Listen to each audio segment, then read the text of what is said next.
What are the types of debt funds which are available? और debt funds होता क्या है? सबसे पहले तो लोगों को ये समझना है डेट होता क्या है। एफडी भी एक तरीके का डेट है। डेट का मतलब क्या है कि आप किसी भी एक इंस्टीट्यूशन को पैसा दे रहे हैं, वो इंस्टीट्यूशन को आपको वो पैसा लौटाना है, पर क्या टर्म्स पे आपने पैसा दिया है। अगर आपने बैंक में दे दिया तो आप उसको एफडी बुलाओगे, गवर्नमेंट को दे दिया आप उसे जीसेक बुलाओगे, आपने कंपनी को दे दिया तो आप उसको कॉर्पोरेट बॉन्ड्स या एनसीडीज बुलाओगे। होता डेट ही है, सिर्फ नाम अलग अलग है। जनरली ओल्ड लोग जो है वो एफडी को आज भी प्रेफर करते हैं क्योंकि उनका बैंक का रिलेशन होता है। आज एसबीआई बैंक रफली 1 साल के डिपॉजिट का 5.9% रिटर्न दे रही है। पोस्ट ऑफिस टाइम डिपॉजिट 1 साल पे वो 6.9% दे रहा है। सीधा 1% ज्यादा। तो आप वहां पैसा क्यों नहीं रोक रहे? अब वो प्रॉब्लम म्यूचुअल फंड सॉल्व करते हैं। जितना भी लिक्विड पैसा आपको चाहिए वो पैसा आपको यहाँ रोकना चाहिए instead of doing a bank fixed. Tax efficiency के एंगल से कौन सा प्रोडक्ट बेटर है? अनफॉर्चुनेटली इनमें से कोई भी नहीं है ओह। क्योंकि everything is taxed exactly the same. ऐसा कोई ग्रेड है जिसके नीचे कभी आपको इन्वेस्टमेंट करनी नहीं चाहिए? सो ट्रिपल बी माइनस के नीचे जंक बॉन्ड की कैटेगरीज कही जाती है। तो हमने कहा था कि even FD after 5 lakh is not safe. तो यहाँ पे रिस्क कितना किया जाता है, कैसे मेजर किया जाता है? देखिए, म्यूचुअल फंड सुनने के बाद सबके माइंड में सिर्फ इक्विटी बेस्ड म्यूचुअल फंड्स आता है, पर डेट बेस्ड म्यूचुअल फंड्स जो है वो आपकी फाइनेंशियल प्लानिंग के काफी काम आ सकता है, पर लोग इनके बारे में ज्यादा जानते नहीं। लिक्विड फंड्स क्या होते हैं, ओवरनाइट फंड्स क्या होते हैं, लॉन्ग ड्यूरेशन, शॉर्ट ड्यूरेशन और क्रेडिट रिस्क फंड्स, इनका मतलब क्या होता है, ये कौन से गोल के लिए यूज होने चाहिए, किस एज ग्रुप को कहां इन्वेस्ट करना चाहिए, ये सारी चीजें आपके लिए एक बहुत बड़ा क्वेश्चन मार्क है। डेट बेस्ड म्यूचुअल फंड्स एक कैटेगरी है जहां रिस्क कंपैरेटिवली कम होता है इक्विटी बेस्ड म्यूचुअल फंड से। तो आपको डेट बेस्ड म्यूचुअल फंड्स अपने पोर्टफोलियो में कैसे रखते हैं, इसके ऊपर आज मैंने चर्चा की है द वेरी फेमस कीर्तन शाह से। कीर्तन पिछले 15 साल से ज्यादा से म्यूचुअल फंड इंडस्ट्री में है और वो डेट बेस्ड म्यूचुअल फंड्स को बहुत ज्यादा अच्छे से समझते हैं। तो आज उनके साथ चर्चा करी है कि different type of debt based mutual funds कौन से होते हैं, कौन सी एज ग्रुप के लिए कौन सा म्यूचुअल फंड करेक्ट होने वाला है, कौन से गोल के लिए कौन सा म्यूचुअल फंड करेक्ट होने वाला है, इंटरेस्ट रेट्स बढ़ रहे हो तो कौन सा डेट बेस्ड म्यूचुअल फंड्स ले, इंटरेस्ट रेट घट रहे हो तो कौन सा ले, और अगर समझ ही नहीं आ रहा कि इंटरेस्ट रेट बढ़ने वाला है कि घटने वाला है तो इन दैट केस आपको क्या डिसीजन लेना चाहिए। आज की क्लास एक मास्टर क्लास होने वाली है डेट बेस्ड म्यूचुअल फंड्स के ऊपर, तो भाई पूरी अच्छे से देखिएगा, पेपर पेन लेके बैठिएगा ताकि आप डेट बेस्ड म्यूचुअल फंड्स में अपनी जर्नी को चालू कर सके। और हां, आगे बढ़ने से पहले अभी तक सिर्फ 25% लोगों ने ही भाई सब्सक्राइब किया है, तो फटाफट सब्सक्राइब भी कर दीजिए, घंटी दबा दीजिए ताकि ऐसे अमेजिंग गेस्ट्स और पॉडकास्ट मैं आप तक लेके आ सकूं। तो चलिए मिलते हैं कीर्तन से। तो वेलकम बैक कीर्तन। हमारा पिछला एपिसोड में वैसे थोड़ा सा ब्लिप आ गया था, समहाउ यूट्यूब ने उसको टेक डाउन किया, but then they restored it. And मैं उसके कमेंट सेक्शन को पढ़ रहा, people just love you Kirtan, so I should congratulate you for that. आपने बहुत अच्छी फॉलोइंग बनाई है और आप बहुत ऑनेस्टली बात करते हो, बहुत अच्छे अच्छे कमेंट्स हैं, कुछ मैं यहाँ पे दिखा भी दूंगा क्या क्या कमेंट्स हैं। तो बहुत सारे क्वेश्चन थे और मुझे ऐसा लगा कि आपको वापस लाना चाहिए फॉर अ पर्टिकुलर कैटेगरी। तो did you read some comments? आपने कुछ कमेंट्स देखे? सर एक आध बार पॉडकास्ट पे गया था, उसके बाद मैंने कमेंट्स पढ़ना छोड़ दिया था। No, but I am so glad कि you called me again, thank you so much. And I am sure कि प्रॉबेबली जिस तरीके से आप क्वेश्चनिंग भी करते हो ना, उसका भी बहुत बड़ा इम्पैक्ट है for the output of the video. So thank you. देखो उन्होंने बोल दिया तो एक बार वीडियो को लाइक जरूर कर देना। एंड मैं लिंक दे रहा हूँ डिस्क्रिप्शन में, जिन लोगों ने मिस किया है कीर्तन के फर्स्ट एपिसोड को, आई वुड रिक्वेस्ट कि प्लीज वो देखिए। इट्स अ नॉलेज बॉम्ब, अपने आप में वो 2.5 घंटे का एपिसोड है, but it gives you everything about finance, mutual funds, investments. पर आज जो कैटेगरी की हम बात करेंगे ना, वो बहुत कम बात की जाती है, पर सबसे ज्यादा म्यूचुअल फंड्स में उसी का AUM है। करेक्ट। और वो है डेट म्यूचुअल फंड्स। यानी किसी व्यक्ति को इक्विटी में नहीं जाना है, वो 25-30% के IRRs नहीं देखनी है, पर अपने पैसे को सेफ रखना है। तो आज इस कैटेगरी पे हम आपसे ज़्यादा चर्चा करेंगे और आप काफ़ी फेमस हैं इस कैटेगरी के लिए। आपने पीछे बहुत बवाल भी मचाया था 2020 में इस कैटेगरी में। But we'll start with what are the types of debt funds which are available. और डेट फंड्स होता क्या है, डेट फंड्स का नेचर क्या होता है? देखिए, सबसे पहले तो लोगों को ये समझना है डेट होता क्या है, राइट। एफडी भी एक तरीके का डेट है। डेट का मतलब क्या है कि आप किसी भी एक इंस्टीट्यूशन को पैसा दे रहे हैं, अब वो इंस्टीट्यूशन को आपको वो पैसा लौटाना है, पर क्या टर्म्स पे आपने पैसा दिया है, वो आपको एक राइटिंग में प्रॉमिसरी नोट देता है। जैसे मान लीजिए आप बैंक के पास गए, आपने बैंक में 10,000 रुपये की एफडी रखी, तो बैंक ने क्योंकि आपसे पैसा बोरो किया है, तो बैंक आपको लिखित में जिसे प्रॉमिसरी नोट कहते हैं, लिखित में आपको कुछ देंगे कि मैंने आपसे इतना पैसा लिया, इतने समय बाद वापस करूंगा और इतना इंटरेस्ट रेट दूंगा। आप उस पेपर को अलग अलग नाम से बुलाते हो।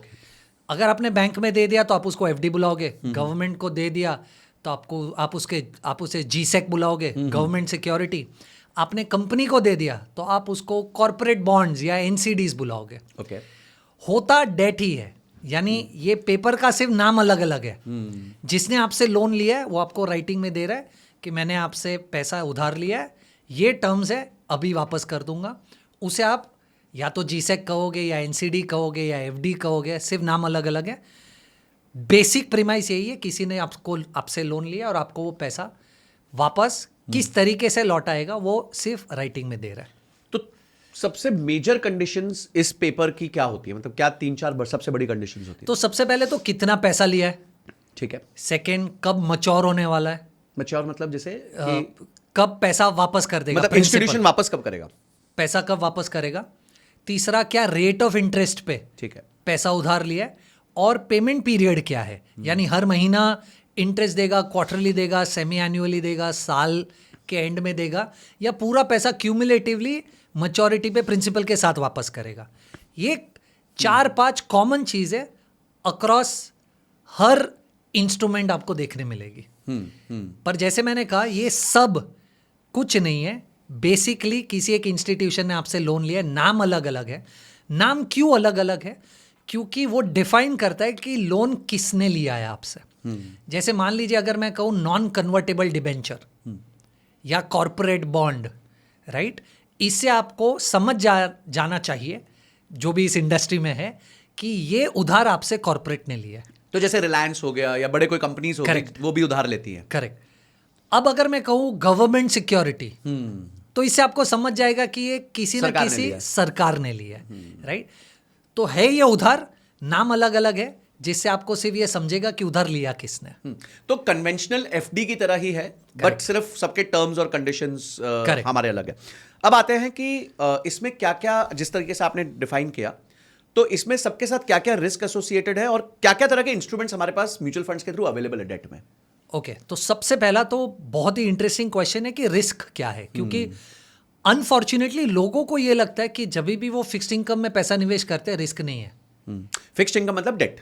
हाँ, फिक्स्ड इनकम मतलब डेट, ठीक है। तो कहीं पर भी डेट में इन्वेस्ट करते हैं तो लोगों को ये लगता है कि रिस्क या तो नहीं है या तो रिस्क बहुत कम है। ये बहुत ही बड़ा मिसकंसेप्शन है, क्योंकि आप और मैं रिस्क को एसोसिएट करते सिर्फ डिफॉल्ट के साथ। इसका मतलब कि आपने किसी को पैसा उधार दिया, उसने आपको पैसा वापस नहीं किया, राइट, सिर्फ आप उसे रिस्क गिनते हो। ऐसा दोस्तों के साथ बहुत होता है उनको उधार दिया हुआ कभी वापस नहीं आता भाई पर इन्वेस्टिंग में बहुत अलग अलग तरीके के रिस्क होते हैं जो आप शायद उसे एज अ रिस्क कंसिडर नहीं करते, पर प्रोफेशनली उसे रिस्क माना जाता है। जैसे से फॉर एग्जांपल अगर मैं आपको कहूँगा कि एफडी में क्या रिस्क है, तो आप कहोगे नहीं एफडी में तो कोई रिस्क नहीं है, आम जनता का थॉट प्रोसेस, राइट। पर एफडी में बहुत अलग अलग टाइप के रिस्क है। सबसे पहला रिस्क, 5 लाख के ऊपर आपकी एफडी सिक्योर्ड नहीं है एसबीआई बैंक में भी, राइट। अब मैं ये नहीं कह रहा हूँ कि एसबीआई बैंक, हाँ, मतलब चले मत जाना कि मेरे पैसे वापस कर दो, एसबीआई बैंक डूब जाएगा, but the point is risk तो रिस्क है, रिस्क तो रिस्क है। आपने अगर 10 लाख रुपए डाल दिए, कल उठ कर एसबीआई बैंक को कुछ हो जाता है तो आपको इंश्योरेंस कंपनी सिर्फ 5 लाख रुपया वापस करेगी, फर्स्ट। सेकेंड, तो इसे कहते हैं डिफॉल्ट रिस्क, कि आपका पैसा वापस नहीं आना। दूसरा रिस्क है री इन्वेस्टमेंट रिस्क। री इन्वेस्टमेंट रिस्क क्या होता है? तो आपने पैसा डाल दिया आज एसबीआई बैंक की एफडी में, मान लो 6% रिटर्न दे रहे हैं। 1 साल बाद जब इसकी मैच्योरिटी होगी, आपको पैसा वापस आएगा, आप उस पैसे को वापस निवेश करने की कोशिश करोगे। पर अब आप जब वापस जा रहे हो बैंक के पास पैसा निवेश करने, तब आपको 6 नहीं 5.5% मिल रहा है। तो आप जब पैसे को री इन्वेस्ट करने की कोशिश कर रहे हो तो आपको पहले मिला उससे कम रिटर्न मिल रहा है, आप उसे री इन्वेस्टमेंट रिस्क कहते हैं। और ज्यादा भी हो सकता है, ज्यादा भी हो सकता है, पर रिस्क तो रिस्क है। पर रिस्क कब होगा? जब आपको पहले मिल रहा था उससे कम मिलेगा। इसलिए एग्जांपल मैंने जी बिल्कुल कम मिलेगा उसका दिया, तो इसे आप कहते हो री इन्वेस्टमेंट रिस्क। तीसरा होता है interest rate risk. Interest rate risk का मतलब क्या है? आज आपने 6% पे बैंक की एफडी में पैसा रोक दिया, मान लीजिए 5 साल के लिए, और इस 5 साल में इंटरेस्ट रेट्स मार्केट में बढ़ गए। ये सेम बैंक आपको अगर आप 1 साल बाद 5 साल की एफडी करोगे तो 7% दे रही है, पर क्योंकि आपने जब 6% था तब 5 साल के लिए लॉक कर दिया तो आपको तो 6% मिलेगा interest rate risk, right. Liquidity risk, आपने पैसा रोक दिया 5 साल के लिए, आपको तीसरे साल पे पैसा चाहिए, तो किसी किसी इंस्ट्रूमेंट्स में तो आपको पैसा वापस ही नहीं मिलेगा, और किसी किसी इंस्ट्रूमेंट में वो 1% काट के मिलेगा, काट कर वापस दे देंगे। तो लिक्विडिटी तो मिल रही है, पर क्या सही प्राइस पे मिल रही है? द आंसर इज नो, क्योंकि वो पेनल्टी लगा रहे लिक्विडिटी रिस्क। तो ऐसे बहुत अलग अलग टाइप के रिस्क है जिसे हम उतना वैल्यू नहीं करते जब डेट में निवेश करते, पर ये सब अलग अलग रिस्क है जिसकी वजह से इन सब के रिटर्न्स और प्राइसिंग अलग अलग है। जैसे हमने 4 रिस्क की बात की, default, reinvestment, liquidity, interest rate, और एक 5वां इसमें ऐड कर देता हूं जो है रियल रिटर्न, अच्छा, राइट, या इन्फ्लेशन रिस्क, Okay. जिसे आप कहते हो। तो मैं अगर 6% पे आज एसबीआई के बैंक एफडी में पैसा लगा रहा हूँ और मैं 30% के टैक्स ब्रैकेट में हूँ, तो मुझे तो 1.8% तो एज टैक्स भरना है। तो मुझे 6 में से 4.2 मिला, मुझे तो हाथ में 4.2 मिला। क्या ये इन्फ्लेशन को बीट कर पा रहा है? नहीं। तो मुझे ऐसा लग रहा है साल के एंड में मेरे पास 6% का रिटर्न आया, राइट, पर मेरे पास एक्चुअली तो 4.2 ही आया टैक्स भरने के बाद, और मार्केट में अगर इन्फ्लेशन 6% है तो मुझे 1.8 का तो लॉस हो गया। तो ये 5 टाइप के रिस्क है। अब आप देखिए प्राइसिंग कैसे डिफर करती है। प्राइसिंग क्या है वो भी मैं आपको समझाता हूँ। तो आपने बैंक एफडी में एसबीआई ने आपको 6% दे दिया, पर अगर आप किसी एक कॉरपोरेट के पास लोन लेने जाओगे, राइट, कोई भी एक कॉरपोरेट, मान लीजिए बजाज फाइनेंस, आप बजाज फाइनेंस के पास चले जाओ, क्या बजाज फाइनेंस आपको 6% में एफडी देगा? नहीं देगा। अगर वो 6% से ज़्यादा में एफडी दे रहा है, राइट, मान लीजिए 7%, हाइपोथेटिकल केस, तो वो 1% आपको इसलिए ज़्यादा दे रहा है क्योंकि इन 5 में से 1, 2 या 3 चीज़ें उसमें इस एफडी से खराब है। ओके, तो जैसे जैसे कोई चीज ज्यादा खराब होगी उसका ब्याज दर ज्यादा हो जाएगा। एब्सोल्युटली। अब इसे थोड़ा सा और क्लैरिफाई करता हूं आपको। मान लीजिए बैंक एफडी 6% दे रही है और आपको यह पता चले कि गवर्नमेंट आपको 7% दे रही है, तो तब आप सोचने लोगों कि यार गवर्नमेंट में तो कम रिस्क है इस एफडी से, तो गवर्नमेंट क्यों 7 दे रही है? क्योंकि गवर्नमेंट शायद आपके पास से पैसा 10 साल के लिए ले रही है। अब 10 साल में तो इंटरेस्ट रेट कितना ऊपर नीचे हो जाएगा आपको पता ही नहीं है, पर आज आप लॉक करने रेडी हो कि 10 साल के लिए मैं एक गारंटीड रिटर्न पे आज पैसा रोकने रेडी हो, तो आप 10 साल का इंटरेस्ट रेट रिस्क ले रहे हो। तो उस बात का आपको थोड़ा प्रीमियम मिल रहा है शुरू में। तो या तो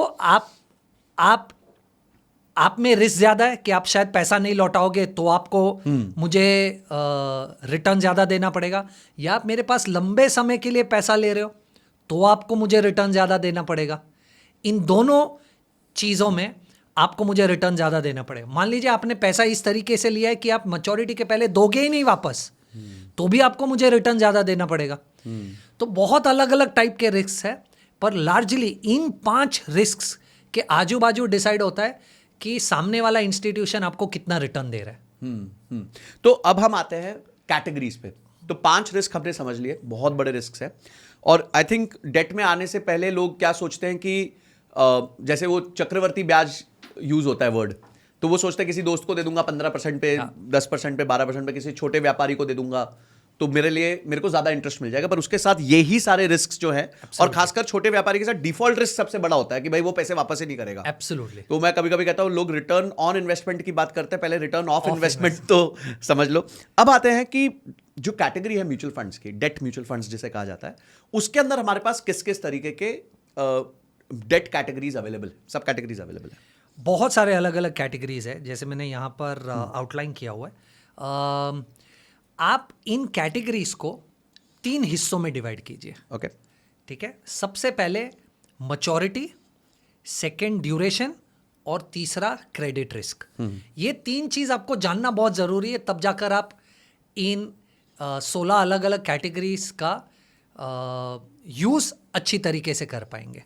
सो ये 3 चीज़ अगर आप नहीं समझोगे ना तो आपको ये 16 कैटेगरीज किस बेसिस पे एक दूसरे से अलग है ये क्लिक नहीं होगा। तो सबसे पहले मैच्योरिटी।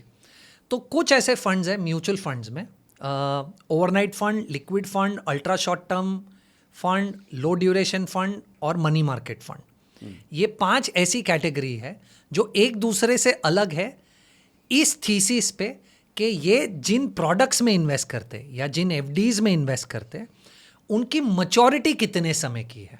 मतलब कितने समय में बैंक उनको पैसा वापस दे देगा या जहां भी पैसा डाल रहे वापस मिल जाएगा। Correct, right. तो जैसे ओवरनाइट फंड में जब आप पैसा रोकते हो और वो जिन तरीके की एफडीज या ऐसे प्रोडक्ट्स में पैसा रोकते हैं वो ऐसे प्रोडक्ट्स है जिनकी मैच्योरिटी एक दिन में हो जाएगी। तो अच्छा, आपने ओवरनाइट नाम है। हाँ, आपने ओवरनाइट फंड में पैसा रोका, ओवरनाइट फंड ने आगे मान लीजिए 50 अलग अलग बॉन्ड्स में या एफडीज में, आप जो कहना चाहिए सब मतलब एक ही है, रोका। वो 50 की 50 मैच्योरिटी बॉन्ड्स ऐसी होंगी जिनकी मैच्योरिटी दूसरे दिन होने वाली है। पर इस केस में तो फिर इंटरेस्ट रेट बहुत कम होना चाहिए। एब्सोल्युटली, जैसे मैंने आपको पहले भी कहा, जितना ज्यादा समय है उतना ज्यादा आपको रिटर्न मिलेगा लार्जली, जितना कम समय उतना कम रिटर्न मिलेगा, क्योंकि आपका रिस्क उन 5 में से एक आध 2 रिस्क कम हो जाएंगे। Second, liquid funds. तो जब आप पैसा लिक्विड फंड्स में रोकते हो तो लिक्विड फंड्स आगे इस तरीके से पैसा रोकते हैं कि उन्होंने जिन बॉन्ड्स में निवेश किया है उन बॉन्ड्स की मैच्योरिटी 91 डेज तक की होगी। ओके। तीसरा, अल्ट्रा शॉर्ट ड्यूरेशन फंड। जब आप उसमें पैसा रोकते हो तो म्यूचुअल फंड्स आगे 3 से 6 महीने मैच्योरिटी वाले एफडीज में पैसा रोकते हैं। Okay. अब मैं जहां पर भी एफडी वर्ड यूज कर रहा हूं वो टिपिकल आपका थॉट प्रोसेस बैंक वाला नहीं है। वो बैंक की भी एफडी हो सकती है, कंपनी के कॉर्पोरेट बॉन्ड्स भी हो सकते हैं, गवर्नमेंट सिक्योरिटीज भी हो सकती है, राइट। एफडी में सिर्फ इसलिए यूज कर रहा हूं कि वो समझना easy to understand. Low duration funds की जब हम बात करेंगे तो 6 से 12 महीने की मैच्योरिटी वाले प्रोडक्ट्स में पैसा रोका जाता है, और मनी मार्केट फंड्स में अप टू 1 ईयर वाली मैच्योरिटी वाले प्रोडक्ट्स में पैसा रोका जाता है। ठीक है। ये 5 अलग अलग कैटेगरीज है जिनमें टिपिकली मैच्योरिटी के बेसिस पे एक दूसरे को डिफरेंशिएट किया जाता है। तो मान लीजिए आपके पास 1 साल का समय है पैसा रोकने के लिए, तो आप ओवरनाइट फंड में नहीं रोकेंगे, आप उसे मनी मार्केट फंड में रोकेंगे। Okay, right.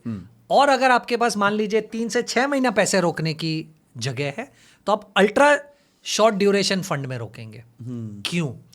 मैच्योरिटी जितनी है उतना आपका टाइम होराइजन होना जरूरी है। तो आपको सिलेक्ट करने के पहले कि मुझे पैसा कहाँ रोकना है, आपको सबसे पहले क्वेश्चन ये पूछना है आपसे कि मेरी मैच्योरिटी, मुझे पैसा कब की चाहिए, रिक्वायरमेंट कब है, मुझे वापस पैसा कब चाहिए। करेक्ट। तो अगर आपको पैसा मान लीजिए 1 साल तक नहीं चाहिए तो आप ओवरनाइट में पैसा रखोगे तो कम रिटर्न छूटेगा, तो आपको मनी मार्केट में रखना चाहिए, क्योंकि आप जैसे ही मनी मार्केट में इन्वेस्ट कर रहे हो वो भी उसी तरीके का निवेश कर रहे हैं कि वो पैसा 1 साल बाद वापस आएगा। पर अगर मान लीजिए आपको 3 महीने में पैसा वापस चाहिए, तो देखिए मैंने आपको कहा था कि लिक्विड फंड्स में 91 डे तक पैसा दिया जाता है, तो आपको लिक्विड फंड में पैसा रोकना चाहिए। तो इसी तरीके से आपको सोचना चाहिए कि मुझे कब पैसा वापस चाहिए, तो उस तरीके से आप इन फंड्स की मैच्योरिटी को आपके टाइम होराइजन के साथ मैप कर दीजिए।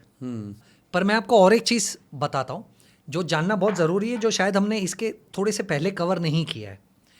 तो जब भी आप इन 5 फंड्स में निवेश करते हो ना, तो आप इन 5 फंड्स में निवेश करके आप ये नहीं सोचते कि आपका पैसा बैंक फिक्स डिपॉजिट में लग रहा है या गवर्नमेंट के सिक्योरिटी में लग रहा है या जो मैंने एनसीडी या कॉर्पोरेट बॉन्ड बोला था उसमें लग रहा है, क्योंकि ये लॉन्ग टर्म इंस्ट्रूमेंट्स है। लॉन्ग टर्म इंस्ट्रूमेंट्स का मतलब है इस क्वेश्चन के पहले हमने जो भी बात की ना, वो सब ऐसे प्रोडक्ट्स थे जो 1 साल से ज्यादा मैच्योरिटी वाले प्रोडक्ट्स हैं। आप बैंक में फिक्स डिपॉजिट करते हो तो वो 1 साल, 3 साल, 5 साल में होते हैं। गवर्नमेंट सिक्योरिटीज भी 10 साल, 20 साल, 30 साल वाली है, और कॉर्पोरेट बॉन्ड्स भी टिपिकली 1 साल, 3 साल, 5 साल कैटेगरी वाले हैं। पर ये जो 5 कैटेगरी है ना, उसमें जब आप निवेश करते हो ना तो 1 साल से कम मैच्योरिटी वाले प्रोडक्ट्स में निवेश करते हैं। जैसे एक एग्जांपल देता हूँ, बैंक में एक प्रोडक्ट है जिसको आप बोलते हो कमर्शियल डिपॉजिट्स, सीडी। सब कुछ सेम है एफडी जैसा, टेक्निकलिटी में नहीं जाते, पर उसकी मैच्योरिटी 1 साल से ज्यादा होती ही नहीं है। वैसे ही गवर्नमेंट को जब आप पैसा देते हो और 1 साल से कम देते हो तो वो पैसा जाता है ट्रेजरी बिल में, जिसे टी बिल्स भी कहा जाता है। और तीसरा, जब आप कॉर्पोरेट्स को पैसा देते हो, राइट, और 1 साल से कम देते हो, उसको सीपी कहा जाता है, कमर्शियल पेपर। तो आप इसे ऐसे देखिए, डेट मार्केट में 1 साल से कम वाला निवेश बैंक के लिए हो गया CD, certificate of deposit, government के लिए हो गया ट्रेजरी बिल, और कॉर्पोरेट के लिए हो गया सीपी, कमर्शियल पेपर। और 1 साल के ऊपर वाला बैंक के लिए हो गया एफडी, गवर्नमेंट के लिए हो गया जीसेक या एसडीएल कहा जाता है उसे, या कॉर्पोरेट के लिए हो गया एनसीडी या कॉर्पोरेट बॉन्ड। तो इस 5 कैटेगरी में पैसा सिर्फ सीपी, ट्रेजरी बिल या कमर्शियल पेपर जैसे ही प्रोडक्ट्स में जाता है। मतलब ऐसे प्रोडक्ट्स जिनकी मैच्योरिटी 1 साल साल से नीचे है, डिपेंडिंग अपॉन कौन सी सब कैटेगरी में ये पैसा जाता है। Correct. पर जब हमने बात चालू की थी तो हमने कहा था कि even FD after 5 lakh is not safe.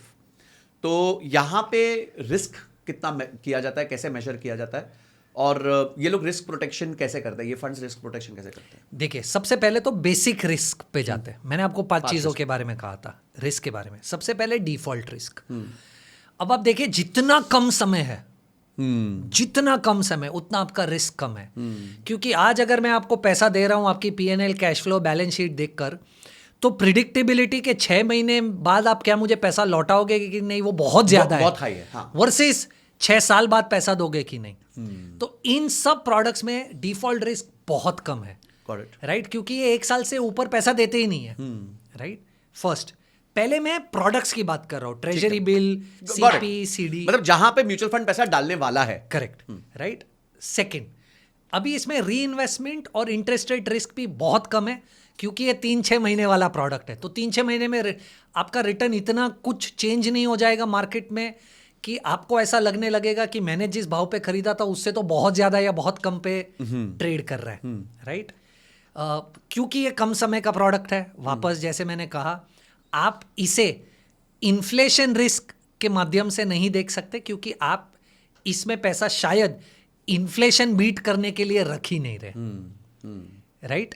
तो ये जो हमने प्राइमरी रिस्क्स के बारे में बात की थी ना, वो इन सब प्रोडक्ट्स में बहुत ही कम है, लीस्ट पॉसिबल है, लीस्ट पॉसिबल। अब म्यूचुअल फंड इसके ऊपर अपना लेयर कैसे सेट करता है, राइट।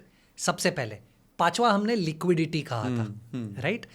तो सबसे पहले जब आप म्यूचुअल फंड्स में इन्वेस्ट करते हो और म्यूचुअल फंड्स इन प्रोडक्ट्स में निवेश करता है, म्यूचुअल फंड्स तो आपको फुल लिक्विडिटी दे रहा है, आपको कभी भी पैसा चाहिए T+1 एक दिन में आपको आपका पैसा मिल जाएगा।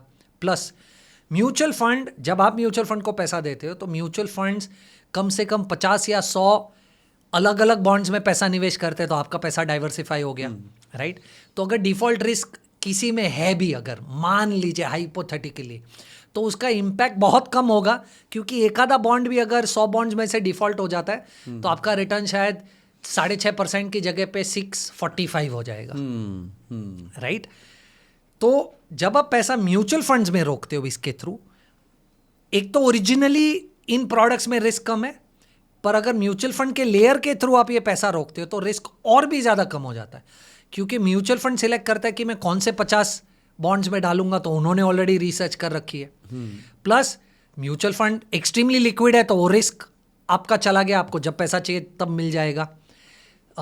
और क्योंकि उनकी नॉलेज के साथ जब ये पैसा निवेश होता है, तो इंडिपेंडेंट प्रोडक्ट आपको जितना दे सकता है, थोड़ा सा शायद वो उनसे ज्यादा रिटर्न निकाल पाएंगे। ग्रेट। और बट वो इमीडिएट लिक्विडिटी कैसे प्रोवाइड करते हैं? अब कल जैसे उन्होंने तो सारा पैसा डिप्लॉय किया हुआ है, Correct. और समझिए पहले दिन डिप्लॉय किया था 91 डे प्रोडक्ट में, और अचानक से तीसरे दिन किसी ने डिमांड कर लिया, आप इन्वेस्टर को तो रोक नहीं सकते, तो इन दैट केस वो पैसा कैसे वापस करते हैं?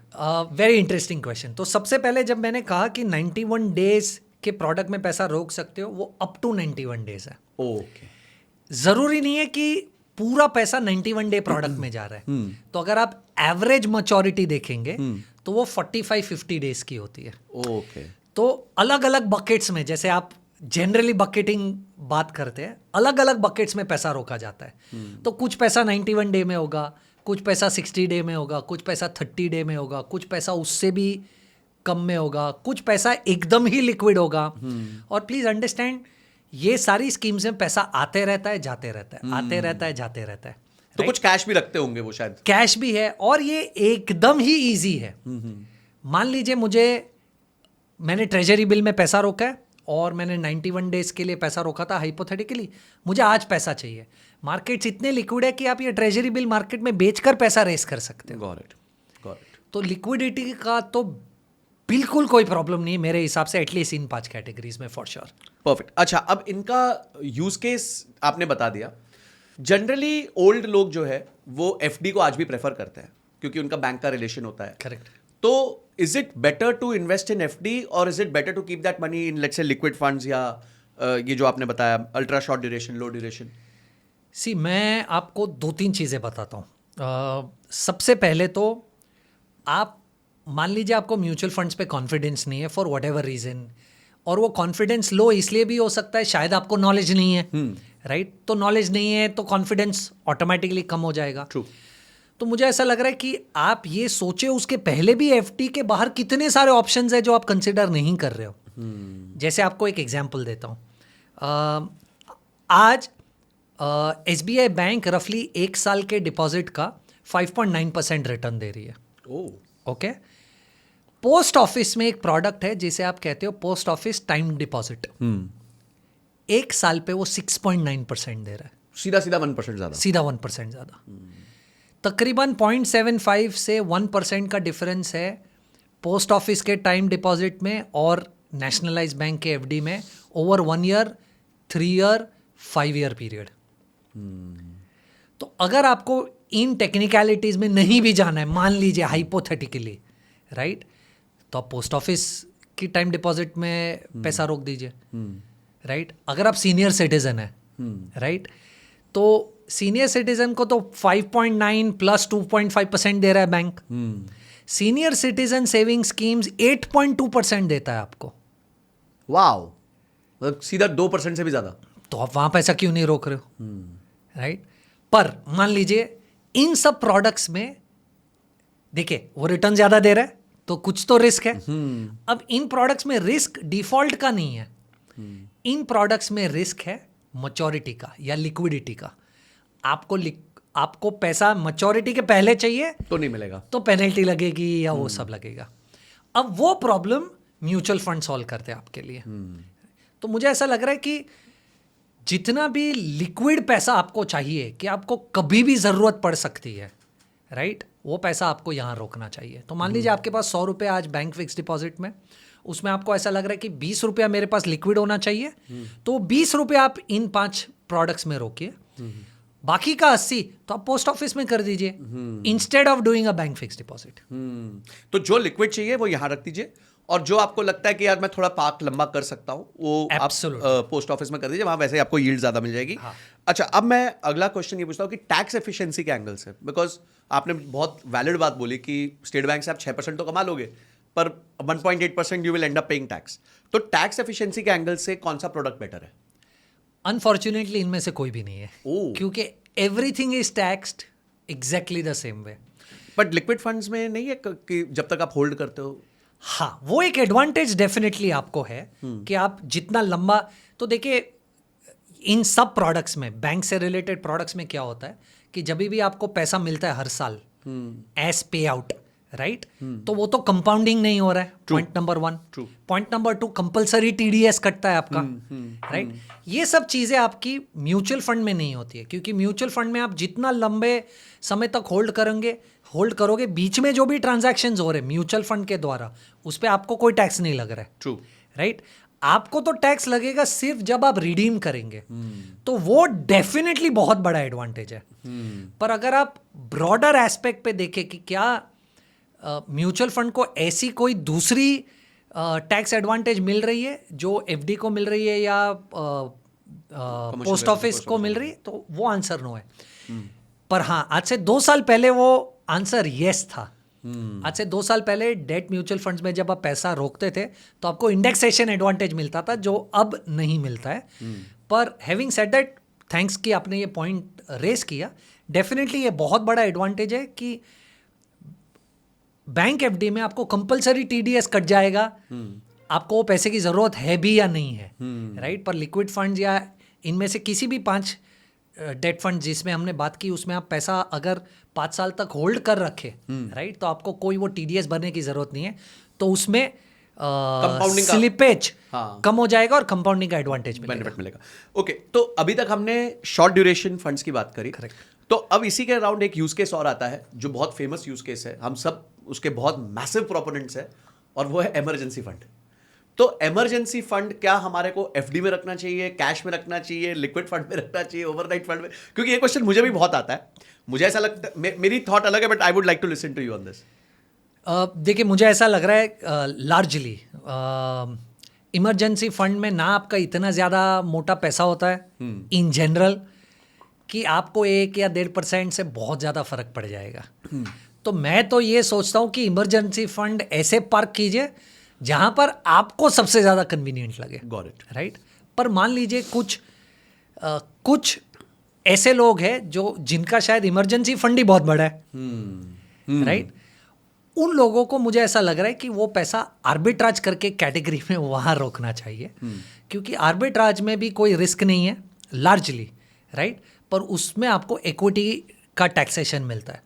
तो यहाँ पर अगर आप 30% की कैटेगरी में हो तो 30% लग जाएगा, पर आर्बिट्राज फंड में 1 साल से ज़्यादा अगर आप होल्ड करोगे तो सिर्फ 12.5% लगेगा, वो भी 1,25,000 के बाद परे लगेगा। हाँ, राइट। तो अगर इमरजेंसी प्लानिंग है और अगर आपका इमरजेंसी का कॉर्पस ज़्यादा है तो मुझे ऐसा लग रहा है arbitrage fund is a much better place to park your money. तो अगर नॉर्मल आपका 5-6 महीने का है तो you can select wherever you want. मैं तो ये भी लोगों को कहता हूँ कि 2-3 महीने का तो कैश ही रख लो घर पे, पता चला कुछ ऐसी इमरजेंसी आई जिसमें कैश की जरूरत पड़ गई, बाकी फिर एफडी रख सकते हो या स्वीप एंड एफडीज होती हैं आजकल, उसमें रख सकते हो।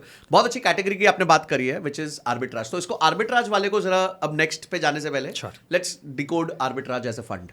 सो आर्बिट्राज फंड क्या करता है, मैं आपको एक बड़ा बेसिक कॉन्सेप्ट समझाता हूँ। इंडिया में 2 एक्सचेंजेस है, BSE और NSE। ये सिर्फ बेस है, ये एक्चुअल आर्बिट्राज फंड ये नहीं करता है, पर ये बेस है for you to understand arbitrage fund क्या करता है। तो मान लीजिए BSE पे भी रिलायंस का स्टॉक ट्रेड हो रहा है और NSE पे भी रिलायंस का स्टॉक ट्रेड हो रहा है, ठीक है। पर BSE पे ट्रेड हो रहा है 1350 रुपये पे और NSE पे ट्रेड हो रहा है 1355 रुपये पे। क्वाइट पॉसिबल है। अब पूछोगे कि ये कैसे पॉसिबल है? पॉसिबल है क्योंकि अलग अलग लोग अलग अलग इतना तो पॉसिबल है ही, भाव पे खरीदी कर रहे दोनों एक्सचेंज पे। राइट। तो आर्बिट्राज का मतलब क्या होता है? आर्बिट्राज का मतलब है जहां पर आपको 1350 में मिल रहा है वहां पर आपने खरीदा, और जहां पर आपको 1355 मिल रहा है वहां पर आपने बेच दिया, और ये सेटल भी होता है ट्रेड। Oh okay, right. ये it is as simple as आपने 1 किलो आलू 10 रुपए पे हाँ, कहीं और से 12 लिए और 12 रुपए पे कहीं बेच और पे दिए। बेच दिया तो 2 रुपए का फायदा हो गया। ट्रू ट्रू, पर आप ये आलू तभी खरीदेंगे जब आपको पता है कि 10 रुपए पे लेने के बाद 12 पे बिकेगा। बिक ही जाएगा। तो आर्बिट्राज फंड में उस कॉन्सेप्ट की वजह से रिस्क नहीं है। आप ट्रेड तभी लोगे जब आपको ये स्प्रेड दिखेगा, ये 5 रुपए का डिफरेंस दिखेगा। अब ये theoretical understanding. Practically arbitrage funds क्या करते हैं वो समझते हैं। प्रैक्टिकली आर्बिट्राज फंड्स कैश और फ्यूचर्स में खेलते हैं। Okay, right. मतलब मान लीजिए कैश में, कैश इन द सेंस जहां पर आप रिलायंस का शेयर खरीदेंगे तो आपको डिलीवरी मिलेगी, या रिलायंस का शेयर्स बेचोगे तो आपको डिलीवरी देनी पड़ेगी शेयर की, उसको आप कैश मार्केट कहते हो। तो मान लीजिए कैश मार्केट में 1350 में रिलायंस मिल रहा है और रिलायंस का फ्यूचर्स जो FNO वाला फ्यूचर्स होता है वो 1355 पे फ्यूचर्स मार्केट में ट्रेड कर रहा है, राइट। तो आप फंड क्या करेगा? फंड 1350 में कैश में रिलायंस खरीद लेगा और 1355 में फ्यूचर्स में बेच देगा, क्योंकि डेरिवेटिव का बेसिक कॉन्सेप्ट ये है कि जब एक्सपायरी होगी महीने के एंड में, राइट, तो ये कैश और फ्यूचर्स का भाव सेम हो जाएगा, प्रीमियम खत्म हो जाएगा, राइट। ये 5 रुपए का प्रीमियम 0 हो जाएगा। अब स्टॉक का भाव कहीं पर भी जाए, आपने अगर ये 5 रुपए का ट्रेड लिया है यहाँ लेकर यहाँ बेचना, तो आपको 5 रुपया मिलना ही है। कैसे? मान लीजिए आपने 1350 पे लिया था और 1355 पे फ्यूचर्स बेचा था। अब ये भाव 1200 रुपया हो गया, बहुत ही गिर गया, बहुत ही गिर गया। तो आपको 150 रुपये का कैश में लॉस हुआ, पर 155 का वहाँ 155 का फ्यूचर्स में फायदा हो गया, तो भी आपको 5 रुपया मिला। और मान लीजिए 1350 का भाव 2000 हो गया, तो आपको यहाँ प्रॉफिट हुआ 650 रुपये का, और यहाँ आपको 645 रुपीज का लॉस हो जाएगा। तो किसी भी केस में भाव कहीं पर भी जाए, लॉक कर दिया, आपको ये 5 रुपया मिलना ही है, मिलना है, राइट। और फंड पे कोई जबरदस्ती नहीं है ट्रेड करने की, फंड को अगर ये डिफरेंस दिखा तो ही ट्रेड करेंगे। अब आप कहोगे कि क्या गारंटी है कि ये 5 रुपए का डिफरेंस होगा ही, राइट? अब इसका बड़ा सिंपल कॉन्सेप्ट है। इससे मुझे ऐसा लग रहा है इन्वेस्टर्स को ये भी समझेगा कि आर्बिट्राज फंड कब करना चाहिए और कब नहीं करना चाहिए, राइट? ये 5 रुपए का डिफरेंस 2 रुपया भी हो सकता है और ये 5 रुपए का डिफरेंस 20 रुपया भी हो सकता है। कैसे? डिपेंड करता है इंटरेस्ट रेट्स पे। क्यों? पहले मैं आपको बेसिक कॉन्सेप्ट समझाता हूँ। मान लीजिए आपने 1350 का रिलायंस का स्टॉक खरीदा, आपको कितना पैसा देना है इस स्टॉक को आपके डीमैट में लाने के पूरा लिए? 1350। पूरा 1350। पर जब आप फ्यूचर्स में 1355 का रिलायंस का फ्यूचर खरीदते हो तो आपको पूरा 1355 देने की जरूरत नहीं है, 1/4 देना है। आप 25% मार्जिन या 20% मार्जिन देते हो। तो जो आपको ये बेच रहा है फ्यूचर्स, राइट, वो आपको छोटा सा एक प्रीमियम चार्ज कर रहा है क्योंकि आप 75% तो दे ही नहीं रहे हो। आप तो मतलब सिर्फ वो उधार ही देना है एक तरीके से आपको। ओके। आप तो सिर्फ 25 दे रहे हो। तो प्राइसिंग इस तरीके से की जाती है कि आपने 25 दिया, कोई बात नहीं, जो 75 नहीं दे रहे उसका इंटरेस्ट तो दे दो। हाँ। तो मान लीजिए इंटरेस्ट रेट अगर मार्केट में ज्यादा है तो ये प्रीमियम ज्यादा होगा। तो ये 5 की जगह पे 10 होगा, 12 होगा। मान लो इंटरेस्ट रेट कम है तो ये प्रीमियम 5 की जगह पे 2 या 3 रुपया होगा। करेक्ट। इस तरीके से आपके इंटरेस्ट आर्बिट्राज फंड का रिटर्न चेंज होता है। अगर इंटरेस्ट रेट्स मार्केट में गिर रहे तो आपके आर्बिट्राज फंड के रिटर्न्स भी गिरेंगे क्योंकि आपका प्रीमियम कम हो जाएगा। अगर इंटरेस्ट रेट ज्यादा है मार्केट में तो आपके आर्बिट्राज फंड के रिटर्न ज्यादा हो जाएंगे क्योंकि वहां पर आपको प्रीमियम ज्यादा मिलेगा। तो अब 2 चीजें टू एंड विथ कहना चाहूंगा। सबसे पहले, इंटरेस्ट रेट्स ज्यादा है या बढ़ रहे हैं, आप अगर उस टाइम फ्रेम में हो तो आपको आर्बिट्राज फंड्स कंसिडर करना चाहिए। आप 0% वाले टैक्स ब्रैकेट में हो या 30% वाले टैक्स ब्रैकेट में हो, यहाँ ज़्यादा पैसा बनेगा। पर मान लीजिए इंटरेस्ट रेट्स कम है या गिर रहे हैं, राइट, तो 30% वालों को तो अभी भी आर्बिट्राज करना चाहिए। पर अगर मान लीजिए आप टैक्स ब्रैकेट में नहीं हो या 10% वाले टैक्स ब्रैकेट में हो तो आपको लिक्विड फंड्स देखना चाहिए। क्योंकि आपके पास वो एक तो आर्बिट्राज फंड रिटर्न कम जनरेट करने वाला है और आपको तो टैक्स की पड़ी नहीं है क्योंकि आप तो कम, हाँ, वैसे 12 लाख से नीचे वाले ब्रैकेट में हो फॉर एग्जांपल, तो आपको लिक्विड फंड्स या ओवरनाइट फंड्स या मनी मार्केट फंड्स बेहतर है आर्बिट्राज फंड से। Beautiful beautiful. I think arbitrage funds को इतना सरल तरीके से बहुत कम लोग समझा पाते हैं। और आर्बिट्राज एज ए वर्ड का मतलब ही ये होता है कि रिस्क फ्री प्रॉफिट। तो ये रिस्क फ्री प्रॉफिट वाला कॉन्सेप्ट है, बट कितना होगा कैसे होगा वो इंटरेस्ट रेट्स पे डिपेंड करेगा, बिकॉज उसी के बेसिस पे वो जो 75 पैसे पे जो 75% पे लोन दिया गया है उसका इंटरेस्ट डिसाइड होगा। अब सेकंड आते हैं, हमने शॉर्ट ड्यूरेशन मतलब 1 साल से नीचे वालों की बात कर ली, आर्बिट्राज की बात कर ली। अब थोड़ा सा आगे चलते हैं। एक व्यक्ति के पास 1 से 3 साल का समय है और हम जनरली फाइनेंशियल प्लानिंग में यही कहते हैं कि 1 से 3 साल के समय वाले को इक्विटी में निवेश नहीं करना चाहिए। Correct. क्योंकि मार्केट्स जैसे पिछले 1 साल में कोई रिटर्न ही नहीं दिया, अभी किसी ने डाला होगा पैसा तो लूज कर जाएगा बेचारा, और उसका 1 साल बाद कुछ ड्यू था, कोई फंड्स चाहिए थे। तो ये 1 से 3 साल वालों को अपनी डेट प्लानिंग कैसे करनी चाहिए, कैसे इंस्ट्रूमेंट्स में पैसा डालना चाहिए? सो 1 से 3 साल वाले जितने भी कैटेगरी वाले निवेशक है ना, वो टिपिकली डेट म्यूचुअल फंड्स में ये 2-3 कैटेगरीज पे फोकस कर सकते हैं। सबसे पहले तो short duration funds, okay, second हो गया डायनामिक बॉन्ड फंड्स, थर्ड हो गया कॉरपोरेट बॉन्ड फंड्स और फोर्थ हो गया बैंकिंग एंड पीएसयू फंड्स। ये 4 कैटेगरी फंड्स की ऐसी है कि अगर आपके पास 2-3 साल का इन्वेस्टमेंट होराइजन है तो ये परफेक्ट कैटेगरीज है पैसा रोकने के लिए। ठीक है। अब इन कैटेगरीज को पहले समझते हैं, राइट। सबसे पहले शॉर्ट ड्यूरेशन फंड्स क्या होते हैं।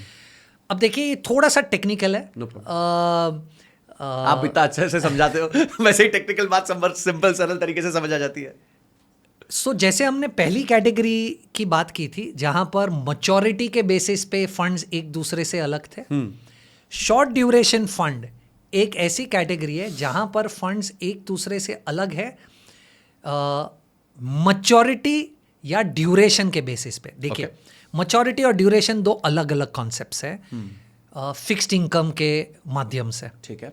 मैच्योरिटी का मतलब है आपने पैसा रोका उस प्रोडक्ट में और आपकी मैच्योरिटी कब होने वाली है, मतलब मैच्योरिटी मतलब मेरी डेस्टिनेशन है, गूगल मैप पे मेरी डेस्टिनेशन मैच्योरिटी है। राइट। ड्यूरेशन का मतलब फिक्स्ड इनकम में ये है कि मान लो आपने एक बॉन्ड में पैसा रोका जो 10 साल बाद मैच्योर होने वाला है, ठीक है, तो उसकी मैच्योरिटी 10 साल है पर उसका ड्यूरेशन 5 साल हो सकता है। 5 साल का मतलब क्या है? 5 साल का मतलब है कि 5वें साल पे मुझे मेरा निवेश किया हुआ पैसा पूरा वापस मिल गया होगा। कैसे? क्योंकि 5 साल में ब्याज मिला है, आपको ब्याज मिला है और 5वें साल पे अगर आप बॉन्ड बेचोगे तो उसका भाव उतना होगा कि ब्याज प्लस बॉन्ड का भाव मिलाकर आपको 5वें साल पे आपका पैसा मिल गया, ब्रेक इवन पॉइंट। ओके, उसे आप ड्यूरेशन कहते हो। ठीक है, ठीक है, ये सिर्फ आपको समझाने के लिए था, अपने पॉडकास्ट में इसका कोई लेना देना नहीं। समझ गया। नहीं, that's a very good point, right. ये आपके सीए सीएफए स्टूडेंट्स के काम आ जाएगा। हाँ। तो शॉर्ट ड्यूरेशन फंड्स में टिपिकली पैसा इस तरीके से रोका जाता है कि आपका ड्यूरेशन, मैच्योरिटी नहीं, ड्यूरेशन 1 से 3 साल है। अच्छा, यानी 50 बॉन्ड्स में मान लो पैसा रोक दिया है, उन 50 बॉन्ड्स का ब्रेक इवन 1 से 3 साल के बीच में आ जाएगा। समझ गया। तो आप कभी हारोगे नहीं। हाँ, उस तरीके से पैसा निवेश किया जाता है, राइट। अब दूसरी कैटेगरी हमने कहा dynamic bond fund, right. Dynamic bond fund क्या है? डायनामिक बॉन्ड फंड एक ऐसा प्रोडक्ट है जिसमें आप फंड मैनेजर पर छोड़ देते हो कि वो ड्यूरेशन कितना रखना चाहता है, राइट। तो फंड मैनेजर अपनी सोच के हिसाब से या तो ड्यूरेशन कम रखेगा या तो ड्यूरेशन ज़्यादा रखेगा उस प्रोडक्ट में। अब ये क्यों इंपॉर्टेंट है जानना? क्योंकि फिक्स्ड इनकम में आपने कितना ड्यूरेशन रखा है वो बहुत मायने रखता है कि आपको रिटर्न कितना छूटेगा, राइट। तो ये फ्लेक्सी कैप प्रोडक्ट है इक्विटी का। जैसे इक्विटी में आप फंड मैनेजर पे छोड़ देते हो कि large cap, mid cap, small cap में आपको जितना पैसा जहां रोकना है रोकिए, उस तरीके से फिक्स्ड इनकम में आपने पैसा फंड मैनेजर पे छोड़ दिया कि आप अपने हिसाब से डिसाइड करो कि आपको पैसा कहाँ रोकना है, राइट। उसे आप डायनामिक बॉन्ड फंड्स कहते हो। फिर मतलब ये बॉन्ड सेक्टर का, जैसे आपने कहा, flexi cap fund. Flexi cap fund, बहुत बढ़िया, राइट। तीसरी कैटेगरी जो हमने डिस्कस की वो था corporate bond fund. Corporate bond fund बड़ा इंटरेस्टिंग है क्योंकि इसमें 80% पैसा आप हाईएस्ट रेटेड बॉन्ड्स में रोकते हो, यानी AAA। इसमें जब आप निवेश करोगे तो फंड मैनेजर्स ने जहां पर भी जितना पैसा रोका होगा उसमें से 80% पैसा AAA रेटेड बॉन्ड्स में ही रोका होगा, जो बॉन्ड्स की सबसे हाईएस्ट कैटेगरी है। यानी मान लीजिए मुझे ये फिगर आउट करना है कि 2 फंड्स में से सबसे ज़्यादा रिस्क कौन से बॉन्ड में है। अभी एज ए रिटेल इन्वेस्टर आप कैसे पहचान पाओगे? तो फिक्स्ड इनकम मार्केट में क्रेडिट रेटिंग की जाती है बॉन्ड्स की। क्रेडिट रेटिंग क्या होती है? तो क्रेडिट रेटिंग एजेंसी करके कंपनी होती है जिसका काम ही ये होता है कि उस कंपनी को स्टडी करके उसको एक रेटिंग देना जिसके बेसिस पे आपको एज ए रिटेल इन्वेस्टर पता चले कि उसमें पैसा रोकने पे रिस्क कितना है। तो सबसे टॉप यानी सबसे बेस्ट रेटिंग गवर्नमेंट को छोड़कर, गवर्नमेंट की रेटिंग को सॉवरन कहा जाता है, SOV, उसको छोड़कर सबसे बेस्ट रेटिंग को AAA माना जाता है। तो अगर आप AAA देख रहे हो कहीं पर भी तो आपको ये जानना है कि क्रेडिट रेटिंग कंपनी के हिसाब से इस बॉन्ड में सबसे कम रिस्क है निवेश करने पे। उसके नीचे की कैटेगरी हो गई AA+, समझ गया, AA-, BBB+, BBB-, BB-, ऐसे अलग अलग।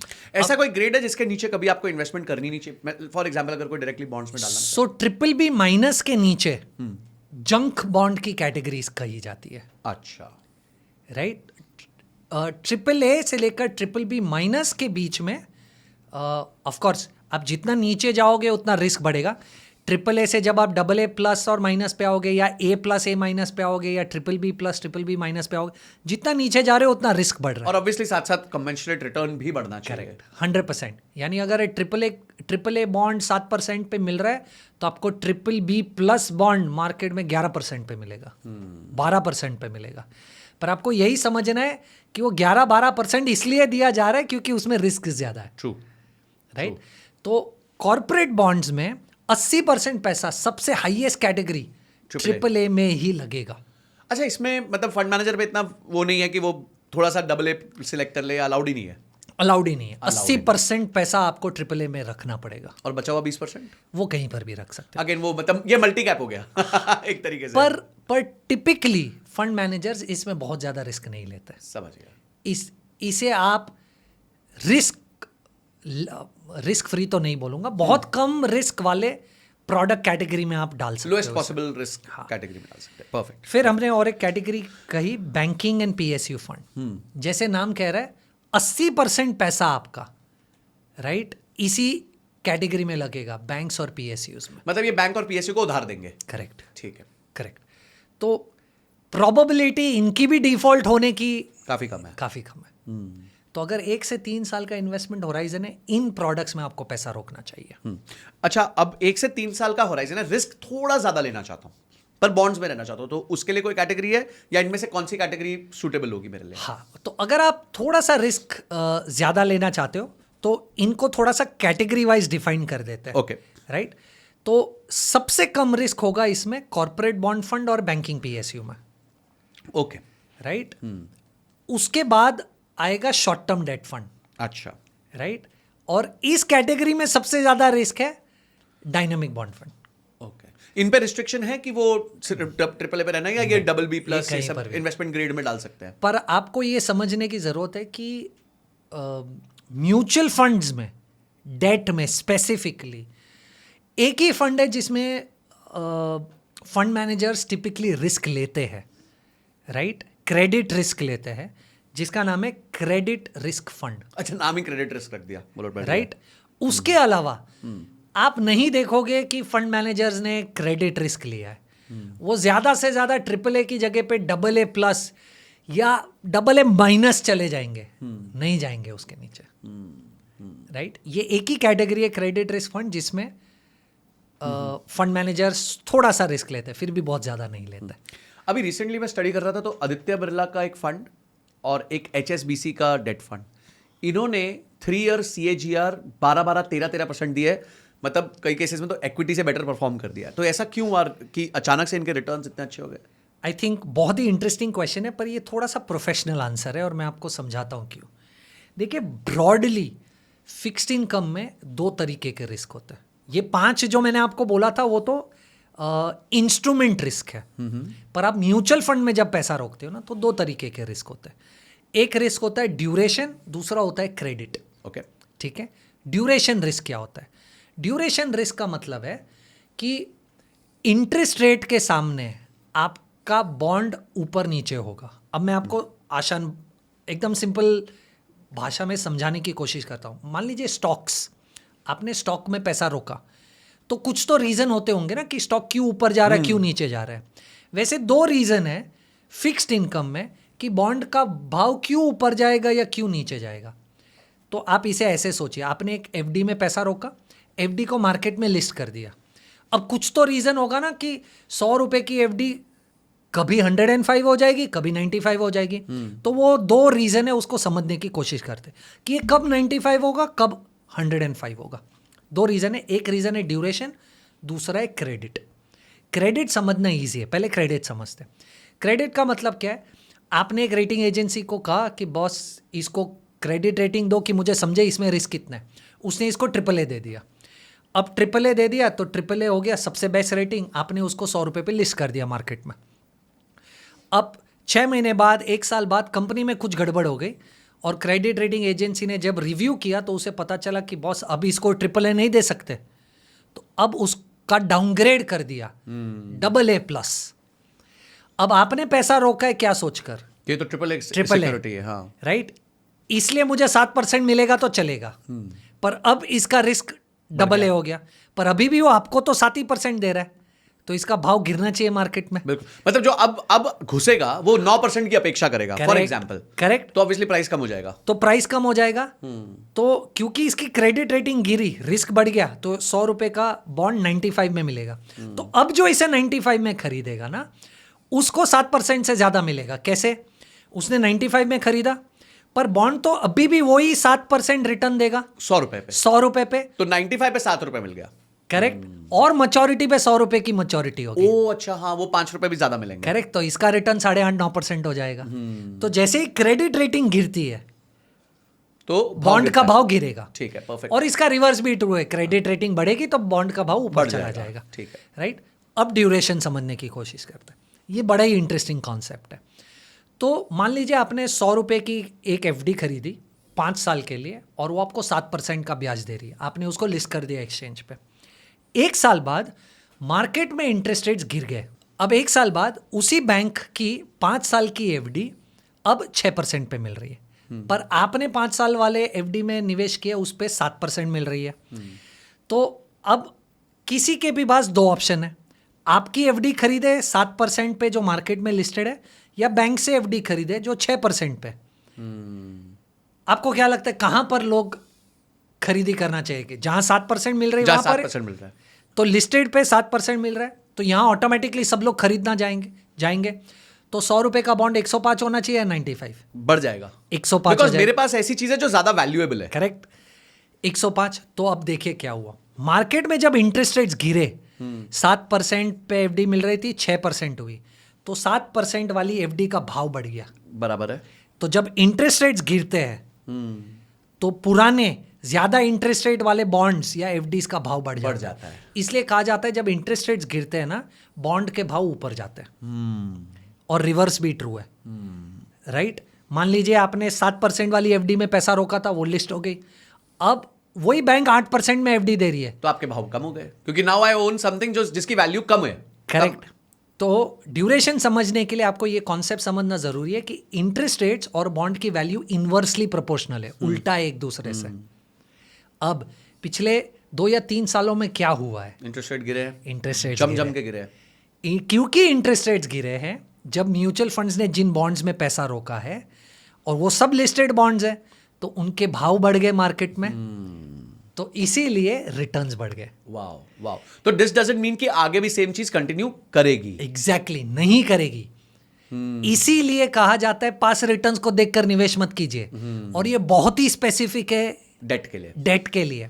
डेट में पिछले 2 सालों में क्योंकि इंटरेस्ट रेट्स गिरे हैं, इसलिए रिटर्न्स बढ़े हैं।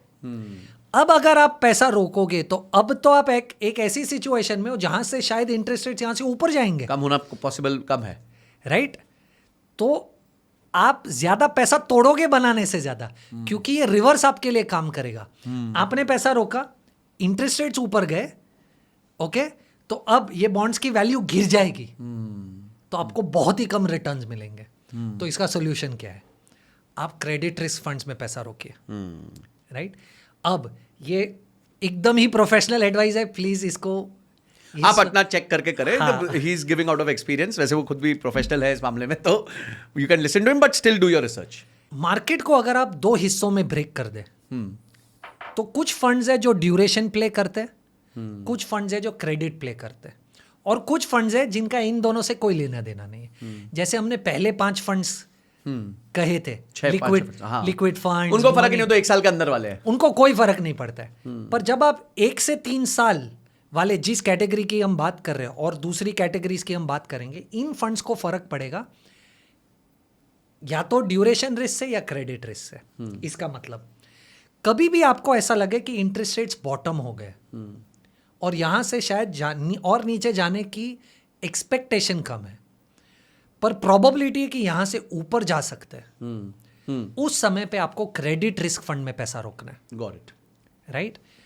तो मान लीजिए अगर 2 साल बाद आप और मैं इसी बात पे वापस चर्चा करेंगे, तो शायद आप मुझे कहोगे कि 3 साल का क्रेडिट रिस्क फंड का रिटर्न 11-12% था।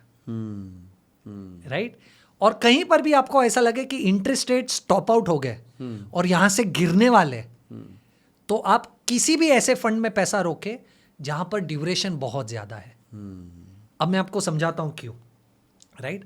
2 फंड्स है, ये तो हमको पता है कि इंटरेस्ट रेट्स गिरेगा तो भाव ऊपर बढ़ेगा, पर मैं अगर कहूं आपको कि मार्केट में इक्विटी मार्केट अच्छा करने वाला है, तो क्या लार्ज कैप फंड्स अच्छा करेंगे या small cap? Small cap. Right. क्योंकि उसमें रिस्क ज्यादा है। तो बेसिक प्रीमाइस तो ये कि जिसमें रिस्क ज्यादा है वो ज्यादा रिटर्न देना चाहिए। ठीक है। अब आप समझने की कोशिश कीजिए। आप कह रहे हो कि इंटरेस्ट रेट स्टॉप आउट हो गए, यहां से इंटरेस्ट रेट्स गिरेंगे, ठीक है, तो अब भाई बॉन्ड्स की वैल्यू तो ऊपर जाने वाली है, पर कौन सा सबसे ज्यादा भागेगा? हाँ, कौन सा सबसे ज्यादा भागेगा? तो मैं अभी आपको 2 फंड्स देता हूं। एक फंड जिसका ब्रेक इवन, जो ड्यूरेशन मैंने आपको समझाया था, जिसका ब्रेक इवन 3 साल है, ठीक है। एक फंड जिसका ब्रेक इवन 10 साल है, ठीक है। तो आप सबसे पहले समझिए, आप एक ऐसे फंड में पैसा रोक रहे जहां पर आप इन्वेस्टेड 30 साल तक रह सकते हो, पर पैसा रोकने के 3 साल बाद आप ब्रेक इवन हो जाओगे। और एक फंड जहां आप पैसा रोक रहे हो 30 साल तक, पर ब्रेक इवन 10 साल बाद होने वाला है। रिस्क किसमें ज्यादा है? उसमें प्रिसाइज, ओके। इसीलिए जब इंटरेस्ट रेट्स गिरेंगे तो ऐसे फंड जिनके ड्यूरेशन ज्यादा है, जिनके ड्यूरेशन ज्यादा है वो ज्यादा रिटर्न देंगे, वर्सेस ये नहीं कह रहा हूं कि ये फंड्स कम रिटर्न देंगे, रिटर्न नहीं देंगे, पर इससे कम रिटर्न। ये वही बात होगी कि स्मॉल कैप का रिटर्न ज्यादा होगा as compared to large cap. Correct. तो अभी आप समझिए मैं कहने की क्या कोशिश कर रहा हूं। आपने 100 रुपया एक म्यूचुअल फंड में रोका, म्यूचुअल फंड ने 50 बॉन्ड्स में पैसा रोक दिया, ठीक है। म्यूचुअल फंड को उन 50 बॉन्ड से इंटरेस्ट मिल रहा है, ठीक है।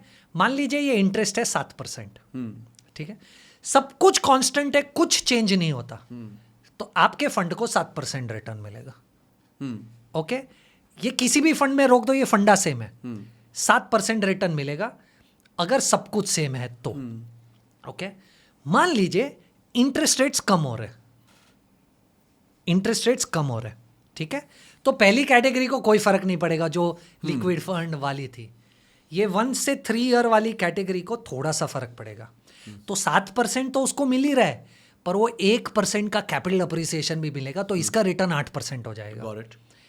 पर ये जो तीसरी कैटेगरी है जिसका ड्यूरेशन 10 साल है, 5 साल, 7 साल, 10 साल, इसको भी 7 तो मिल ही रहा है, पर ये 2%, 2.5%, 3% कैपिटल अप्रिसिएशन देगा, क्योंकि इसकी ड्यूरेशन बहुत लंबी है। करेक्ट। तो पहले वाले को 7% रिटर्न मिलेगा, ये दूसरी कैटेगरी को 8% रिटर्न मिलेगा, इस कैटेगरी को 10% रिटर्न। पर उल्टा भी ट्रू होगा। करेक्ट। अब उल्टा भी ट्रू है। मान लीजिए 7% मिल रहा है और इंटरेस्ट रेट बढ़ रहा है, तो पहली कैटेगरी को कोई फर्क नहीं पड़ेगा, इसको कोई फर्क नहीं पड़ेगा। इस कैटेगरी को 7% कूपन तो मिल रहा है, हाँ। पर 1% से इसकी बॉन्ड की वैल्यू भी गिर जाएगी, तो इसका नेट रिटर्न 6% होगा, और इसका नेट रिटर्न 4-5% 4-5% रह जाएगा। तो ये तो बहुत स्कैरी है। मतलब ये चीज बहुत सोच समझ के करनी चाहिए। इसीलिए जो तीसरी कैटेगरी है ना, इसमें आप सिर्फ प्रोफेशनल एडवाइस लेके करें। Got it. पहली दूसरी कैटेगरी जो अभी अब तक हमने डिस्कस की, उसमें बहुत ज्यादा फर्क नहीं पड़ेगा। तो अब तीसरी कैटेगरी में आते हैं जहां प्रोफेशनल एडवाइस की जरूरत है। तो स्टार्ट करते हैं। तीसरी कैटेगरी में कौन कौन से फंड्स हैं? तो अगर आपकी 3 साल से ज्यादा की होराइजन है, तो आप टिपिकली 3-4 अलग अलग फंड्स को देख सकते हैं। सबसे पहले तो मीडियम ड्यूरेशन फंड हो गया एक, ठीक है। दूसरा फंड हो गया लॉन्ग ड्यूरेशन फंड, तीसरा हो गया क्रेडिट रिस्क फंड, और चौथा हो गया गिल्ट फंड्स। ओके, तीसरा था क्रेडिट रिस्क और चौथा है गिल्ट। हाँ, ओके। मैं खुद अपने नोट्स बना रहा हूँ भाई। ये 4 फंड्स आप देख सकते हो। इन 4 फंड्स में वो दोनों रिस्क है जो मैं आपको कह रहा हूँ, ड्यूरेशन और क्रेडिट रिस्क, राइट। तो पहले क्रेडिट रिस्क की बात करते हैं। 2 फंड्स है इन 4 में से जो क्रेडिट से रिलेटेड है, क्रेडिट रिस्क फंड और गिल्ट फंड। गिल्ट फंड नाम से ही आपको पता चल रहा है कि ये पैसा गवर्नमेंट सिक्योरिटीज में लगेगा, ठीक है, ठीक है। 80% पैसा गवर्नमेंट सिक्योरिटीज में लगेगा, ठीक है। और क्रेडिट रिस्क फंड जैसे नाम बता रहा है, उसमें पैसा क्रेडिट रिस्क में लगेगा, मतलब कॉर्पोरेट बॉन्ड्स में 65% पैसा मिनिमम AAA के नीचे वाली कैटेगरी में लगेगा। अच्छा, रिवर्स है इसमें। हाँ। ओ, यानी इसमें रिस्क लिया जाएगा, ठीक है। इसमें रिस्क लिया जाएगा, ठीक है। बट एक थोड़ा सा यहां पर कैच है, गिल्ट फंड्स में कोई ड्यूरेशन प्ले नहीं है। यानी वो अपने हिसाब से डिसाइड करेगा 3 साल ड्यूरेशन रखना है, 5 साल रखना है, इसलिए मैं उसको थोड़ा कॉम्प्लिकेट नहीं कर रहा हूं। पर क्रेडिट साइकिल अगर आपको खेलनी है तो आपको इन दोनों में से कोई खेलना है। मतलब क्रेडिट और गिल्ट में से। हाँ, मतलब अब आप बताइए अगर आपको समझा मैंने क्या। आपको तो समझा, मैं तो नहीं, मैं भी स्टूडेंट हूं भाई। मान लीजिए इंटरेस्ट रेट्स बॉटम आउट हो गए, हाँ। और यहां से इंटरेस्ट रेट्स ऊपर जाने वाले, तो आप क्रेडिट में डालोगे या गिल्ट में डालोगे?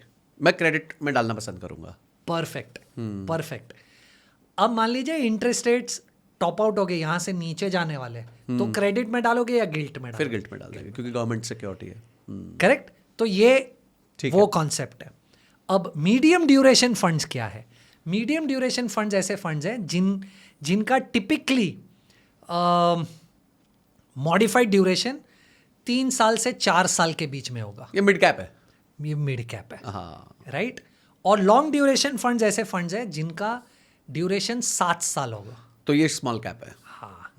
तो अब इंटरेस्ट रेट्स यहाँ से ऊपर जाने वाले हैं। ऊपर जाने वाले हैं, तो ये दोनों में रिस्क है, दोनों में रिस्क ज्यादा है, पर ज्यादा risk long duration. Long duration में। और इंटरेस्ट रेट्स गिरने वाले हैं, तो दोनों में से फायदा है। फायदा किस में ज्यादा है? Long duration. लॉन्ग ड्यूरेशन में। तो long duration is the most riskiest category inside debt. Correct, ये स्टेटमेंट ठीक रहेगा? करेक्ट। ठीक। दूसरी भी कैटेगरी है जिसको आप कहते हो gilt with 10 year constant duration. ओ बत्तेरी। ओके। वो सबसे ज्यादा रिस्की है, अच्छा। क्योंकि है गिल्ट, हाँ। डालता गवर्नमेंट सिक्योरिटीज में, पर उसका ड्यूरेशन 10 साल है।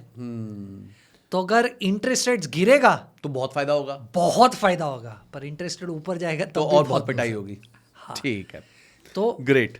बट मोटा मोटा if I have to still sum it up, क्योंकि यार ये this in itself is a 15 hour content, but if I have to still sum this up, मान लीजिए आपको 1 साल से कम का निवेश करना है, राइट? तो आप पहली वाली कैटेगरीज में चले, लिक्विड ओवरनाइट। उसमें भी मेरी चॉइस होगी कि आप लो ड्यूरेशन और मनी मार्केट फंड कीजिए, अगर आपके पास 8-10 महीना 6 महीने से ऊपर हुआ के इन्वेस्टमेंट का होराइजन है। अगर आपका 1 से 3 साल है, राइट, तो इसको 2 हिस्सों में डिवाइड कर देते हैं, ठीक है। राइट? अगर आप थोड़ा सा रिस्क लेना चाहते हैं, राइट, तो आप अक्रॉस ड्यूरेशन यानी डायनामिक बॉन्ड फंड में पैसा रोक दीजिए, ठीक है। ठीक है? और अगर आप बिल्कुल रिस्क नहीं लेना चाहते, तो आप कॉर्पोरेट बॉन्ड फंड में या बैंकिंग PSU फंड में चले जाइए। ठीक है। अब अगर आपके पास 3 साल से ज़्यादा का इन्वेस्टमेंट होराइजन है, यहाँ बहुत समझने की ज़रूरत है। 3 साल से ज़्यादा का इन्वेस्टमेंट होराइजन है, पर आपको नहीं समझता कुछ भी, ओके? तो आप डायनामिक बॉन्ड फंड में चले जाइए, फंड मैनेजर पे छोड़ दीजिए। ठीक है। पर अगर आप प्रोफेशनली मैनेज करना चाहते हो और 10-12% निकालना चाहते हैं, जो बहुत पॉसिबल है, ओके, अगर आप साइकिल्स को समझे, राइट, तो इंटरेस्ट रेट्स अगर बॉटम आउट हो गया और यहाँ से ऊपर जाने वाला है तो credit risk fund, interest rate stop out हो गया और यहाँ से नीचे जाने वाला है तो मीडियम ड्यूरेशन, लॉन्ग ड्यूरेशन या 10 ईयर विथ कांस्टेंट। तो इंटरेस्ट नीचे गिरेगा तो लॉन्गर ड्यूरेशन पे चले जाइए। करेक्ट। इंटरेस्ट बढ़ने वाला है तो अपने मतलब वो कछुए की तरह लिम्स अंदर कर लीजिए, उस पे क्रेडिट रिस्क पे चले जाइए या फिर डायनामिक बॉन्ड में चले जाइए। Leave it on the best investment the fund manager to manage it for you.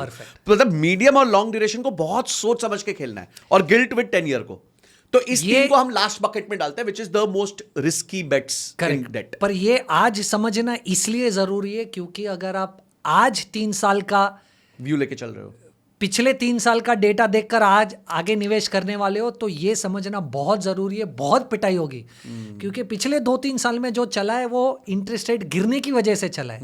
अब उसी प्रोडक्ट में पैसा रोक दोगे और इंटरेस्ट रेट बढ़ेगा तो आपकी बहुत पिटाई होगी। तो from a probability stand point also 3% cash reserve ratio है, 5.5% शायद रेपो है इस टाइम पे। तो इससे नीचे मेरे को नहीं लगता, हिस्टोरिकली हमने कभी रेट्स देखे भी हैं बहुत ज्यादा। तो अगर आज रेपो कम भी होगा तो ज्यादा से ज्यादा 25-50 पैसे कम होगा, उससे ज्यादा नहीं हो सकता। रेपो कम होने का मुझे ऐसा लग रहा है प्रोबेबिलिटी बहुत कम है, and it is only dependent कि ग्लोबली जियोपॉलिटिकली कुछ इतना बुरा हो जाए कि इनको यहाँ से इंटरेस्ट रेट्स कम करनी पड़े। अदरवाइज मुझे लग रहा है कि यहाँ से इंटरेस्ट रेट्स कम होने का स्कोप बहुत कम है। हाँ, यहाँ रह सकता है ये बेंचमार्क पे for a long time, quite possible, पर प्रोबेबिलिटी यहाँ से ऊपर जाने की ज्यादा है वर्सेस नीचे जाने की। अच्छा, ये एक बहुत अच्छा पॉइंट आपने रेज किया, which was my next question, कि आज हम स्टेटस क्वो पे जब मैं पिछले 3 साल के रिटर्न्स देखता हूं तो मेरे को तो सारे फंड्स, खासकर ये हाई रिस्क वाले, अच्छे लगते हैं, और हम मानते हैं कि स्टेटस क्वो रहेगा। Let's say this is an analysis where you say कि यार मेरे को नहीं लगता 2-3 साल तक रेट्स बदलने वाले हैं और मेरे को अब 2 साल के लिए पार्क करना है पैसा, तो now what becomes the best investment for me? अगर आपके पास 3 साल से ज्यादा का इन्वेस्टमेंट होराइजन है, ओके, और रिस्क टेकिंग कैपेबिलिटी है, हमें ऐसा लगता है credit risk fund is the perfect bet to take at this point in time. ठीक है, राइट? जैसे मैंने आपको पहले भी समझाया, cyclically we feel credit risk fund will do very well. इस समय पे जो बिल्कुल नहीं करना चाहिए वो है duration bet. Medium term, long term, gilt with 10 year gilt, इसमें बिल्कुल पैसा नहीं रोकना चाहिए, क्योंकि गिर कर भी अगर 50 पैसा 25 पैसा यहाँ से गिर भी गया, वो बहुत ज़्यादा इम्पैक्ट नहीं करेगा अगर आप 3 साल इन्वेस्टेड रहोगे। अब मैं आपको एक टेक्निकल व्यू देता हूँ। क्या मुझे 6 महीना पैसा रोकना है और मुझे रिस्क लेना है, तो मुझे क्या करना चाहिए? तो मुझे ड्यूरेशन बेट लेना चाहिए। ये शायद बहुत लोगों को लगेगा ये मैं कंफ्यूज कर रहा हूँ, पर मैं आपको उसका थीसिस दे देते हैं। देखिए, इंटरेस्ट रेट गिरा ना जब भी लेटली, उसके बाद भी यील्ड्स ऊपर चली गई, ओके, राइट? क्योंकि ऑलरेडी प्राइस्ड इन था कि इंटरेस्ट रेट्स गिरने वाला है। अच्छा, तो यील्ड्स आज उस लेवल पे जहाँ से उनको थोड़ा सा तो नीचे आना पड़ेगा, ओके, राइट? इसलिए अगर 6 महीने का व्यू और रिस्क लेना है तो आप ड्यूरेशन बेट ले लीजिए, पर 3 साल में मत लीजिए, क्योंकि आप एग्जिट नहीं कर पाए ना तो आप फंस जाओगे इस ट्रेड में। अभी ये सिर्फ मेरा थोड़ा टेक्निकल नॉलेज दिखाने के लिए था, बट नहीं, ठीक है, बहुत see everybody will not do it and I would suggest everybody not to do it, but जिनको बात समझ आती है वो ये डेफिनेटली सुन के एग्जीक्यूट कर सकते हैं। हाँ, पर एक आम निवेशक के लिए आज रिस्क लेना है तो क्रेडिट रिस्क फंड में लीजिए, ड्यूरेशन में मत लीजिए। तो कीर्तन, अभी तक जो हमने डिस्कशन किया है वो किया है कि debt funds generally are very very low risk and capital wipe out का चांस कंपैरेटिवली नहीं है, यू नो। बट मेरे साथ एक बार ऐसा हो चुका है कि कोई 81 बॉन्ड कैटेगरी थी, जिसकी वजह से जो मैं म्यूचुअल फंड होल्ड करता था उसकी एनएवी बहुत सिग्निफिकेंटली ड्रॉप हुई थी।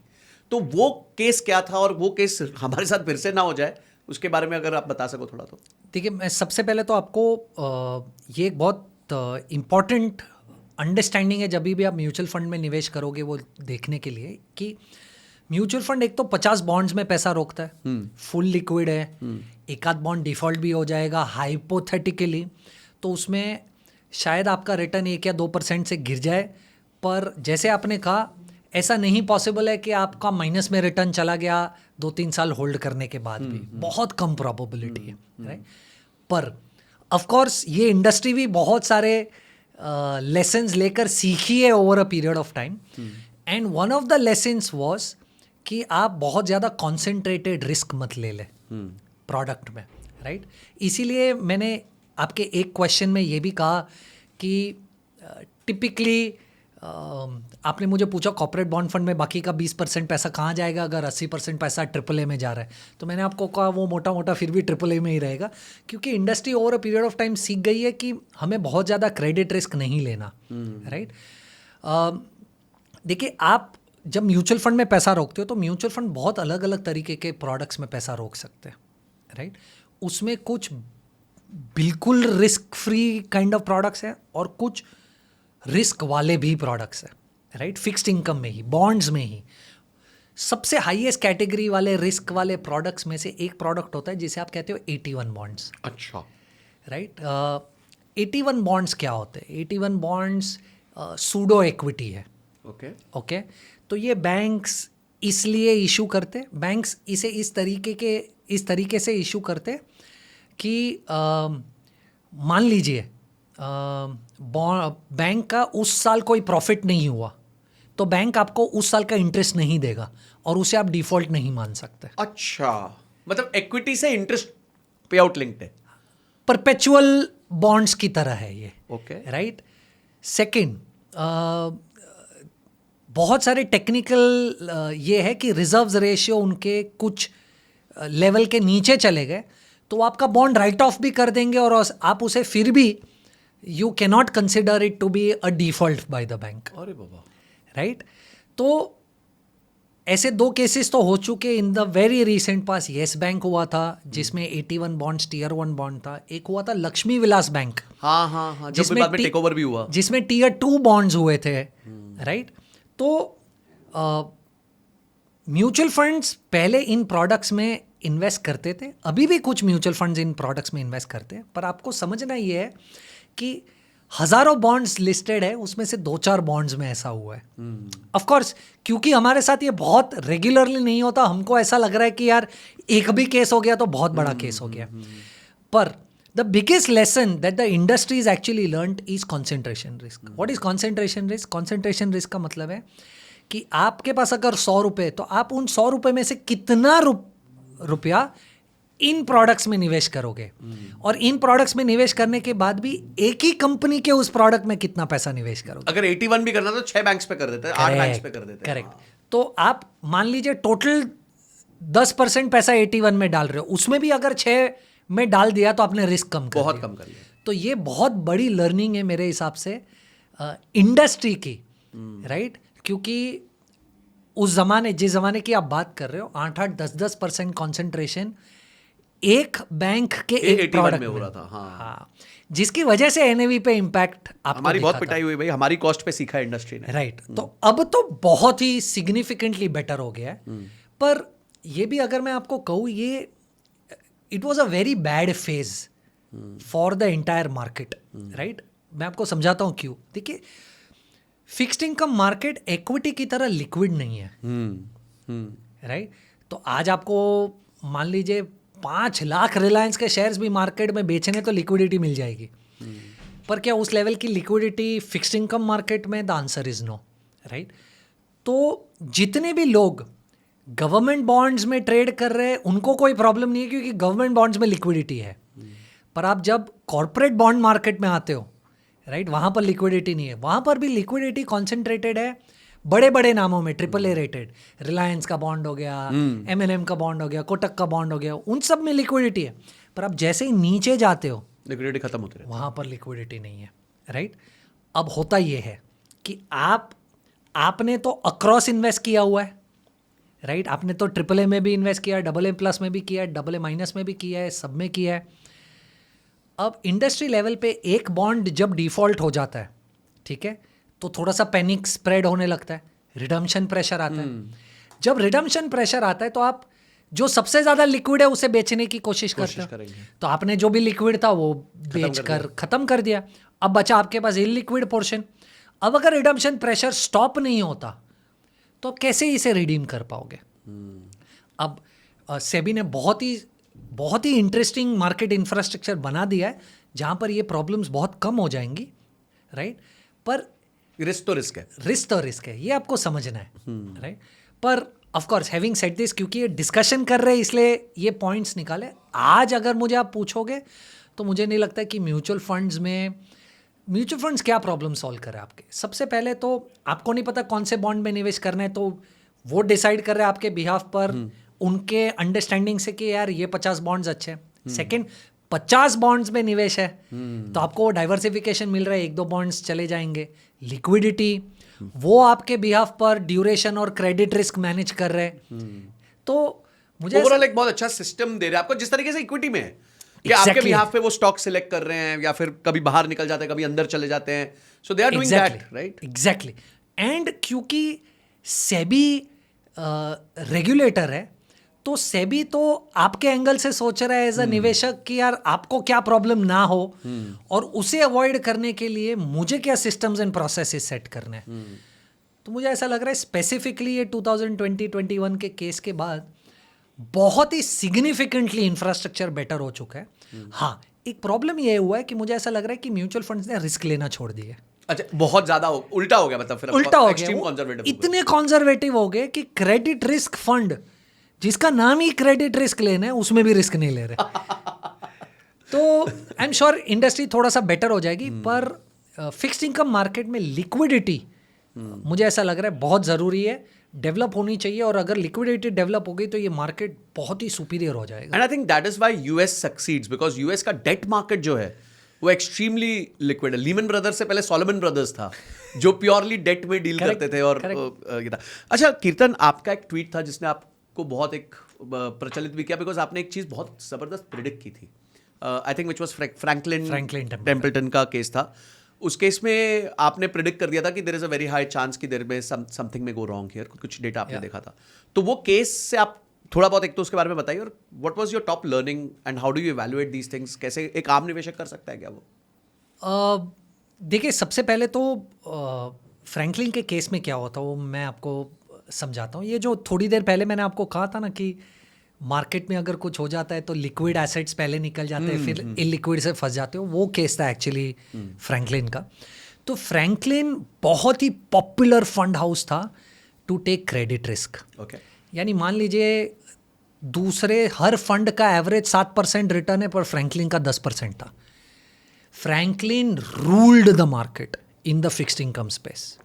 यानी फ्रैंकलिन का फंड मैनेजर फिक्स्ड इनकम में जहाँ खड़ा हो जाएगा वहाँ से लाइन शुरू हो जाती थी, वैसा उनका ओहदा था। अमिताभ बच्चन हो गए थे। हाँ, वैसा उनका ओहदा था, पर वो क्रेडिट रिस्क लेते थे।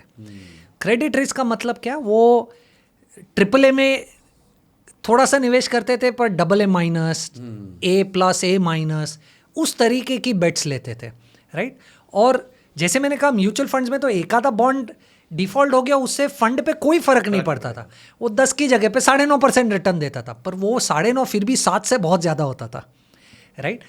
तो उस फंड में एक तो AUM बहुत ज़्यादा था पूरे AMC में, और उनके जो पॉपुलर फंड्स हैं उनमें बहुत ज़्यादा AUM था, और वो क्रेडिट वाले बेट्स लेते थे। अभी उसी समय पे बहुत सारे डिफॉल्ट्स एक साथ हो गए, राइट। आपने देखा DHFL वाला केस हो गया, आइल्डन FS वाला केस हो गया, राइट। वोडाफोन के प्रॉब्लम्स चल रहे थे।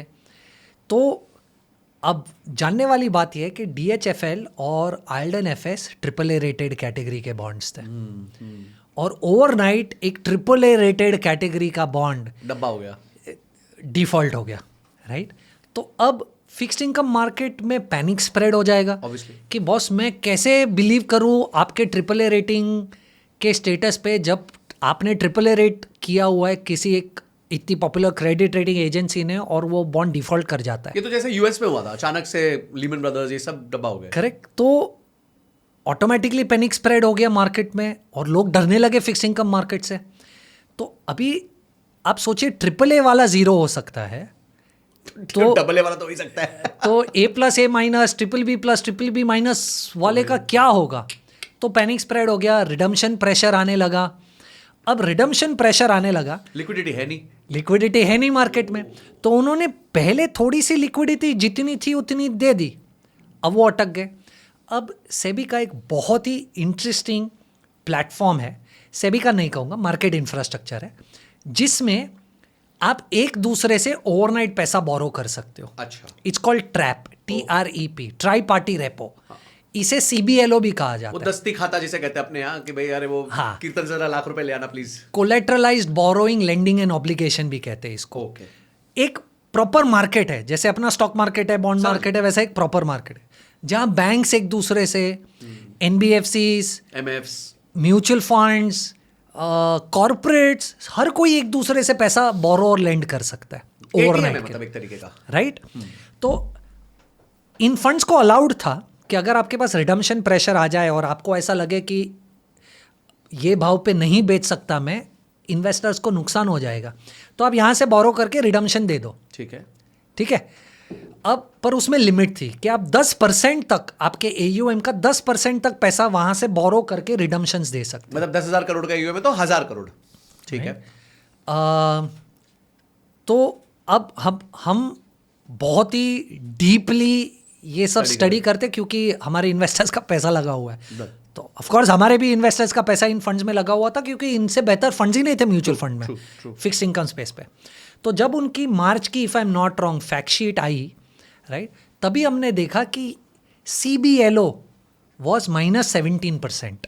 ओ, तो मतलब लिमिट से भी 7% ऊपर। करेक्ट। तो सबसे पहले तो मेरी इंडस्ट्री में उस जमाने में लोगों को CBLO या ट्रैप क्या होता है वो भी नहीं पता था, आज नहीं पता, राइट। सेकेंड, उनको सेबी की अंडरस्टैंडिंग रूलिंग फ्रंट पे भी नहीं थी कि 10% से ज़्यादा नहीं ले सकते आप, राइट। और उन्होंने कभी ये माइनस नंबर देखा ही नहीं है फैक्ट शीट पे, या देखा भी है तो समझा नहीं है। और फॉर्चुनेटली अनफॉर्चुनेटली हमें पता था ये। तो जैसे ही -17 देखा तो सबसे पहले हमको ये क्लिक हुआ कि 10% से ज़्यादा अगर आप लेते हो तो आपको सेबी का अप्रूवल चाहिए, ठीक है। तो ये 17% तो बहुत ही ज़्यादा हो गया। तो सेबी का अप्रूवल था कि क्यों आप 17% लोगे मार्केट से, और आप क्यों रिडीम करके नहीं दे रहे हो, और सबसे पहले तो इतनी रिडम्पशन आ क्यों रही है आपके, राइट। अब तो ये हर 15 दिन में वो लोग पोर्टफोलियो डिस्क्लोजर का नॉर्म उसके बाद आया। उस ज़माने में तो लोगों को पता भी नहीं है कि दो फैक्ट शीट के बीच में आप कैसे देखोगे कि फंड में क्या चल रहा है, वो एमफी की वेबसाइट्स पे दिखता था। ओह अच्छा। राइट। तो फिर हम रेगुलरली उसको ट्रैक करने लगे और हमें पता चला कि यही -17 वाला फंड जो मंथ एंड पे -17 था वो -23 -24 हो गया था। My god. Which means continuous redemptions आ रही है और इनमें ताकत नहीं है लाने की। इनमें ताकत नहीं है, इसलिए मार्केट से बोरो कर रहे हैं, राइट, और रिडम्पशंस पे कर रहे हैं। That was our red flag कि boss something is going wrong, because we understand fixed income में ये जिस तरीके की इन्वेस्टिंग कर रहे हैं लिक्विडिटी नहीं है। अगर ये रिडम्पशन प्रेशर कंटिन्यू हुआ तो ये फ्रीज हो जाएगा उनका CBLO, कितनी बोरो कर लेंगे तो पैसा कहाँ से देंगे इन्वेस्टर्स को। We got all our investors out और उसके 1 महीने में they stopped redemptions. Now what they did was absolutely correct, क्योंकि अगर वो रिडम्पशंस देने के लिए किसी भी भाव में पोर्टफोलियो को बेच देते तो इनको नुकसान हो जाता इन्वेस्टर्स को। भारी नुकसान होता। यू विल बी सरप्राइज्ड कि 2-3 साल जो भी लगा इनको पैसा वापस देने में, investor community was upset, but the investor community that held on made 9.5-10% return in terms of CAGR in the same 2-3 years। तो देखिए उनकी इन्वेस्टिंग में कोई प्रॉब्लम नहीं थी। Market but run on the bank हो गया ना, मतलब आज अगर ICICI के पास 1 लाख करोड़ का डिपॉजिट है फॉर एग्जांपल, और लोग 50,000 करोड़ लेने पहुंच जाए तो है ही नहीं ICICI के पास, दे कांट गिव। और यही रन ऑन द बैंक वाला केस, क्लासिक केस हो जाता है। Absolutely. I think I would say we are lucky कि हम वो स्पॉट कर पाए, बट आई थिंक हमारी अंडरस्टैंडिंग बड़ी क्लियर है। We are risk managers than investment managers. मेरे को तो मेरे क्लाइंट का रिस्क प्रोटेक्ट करना है, राइट। रिस्क प्रोटेक्ट नहीं करूंगा तो मतलब ही नहीं है।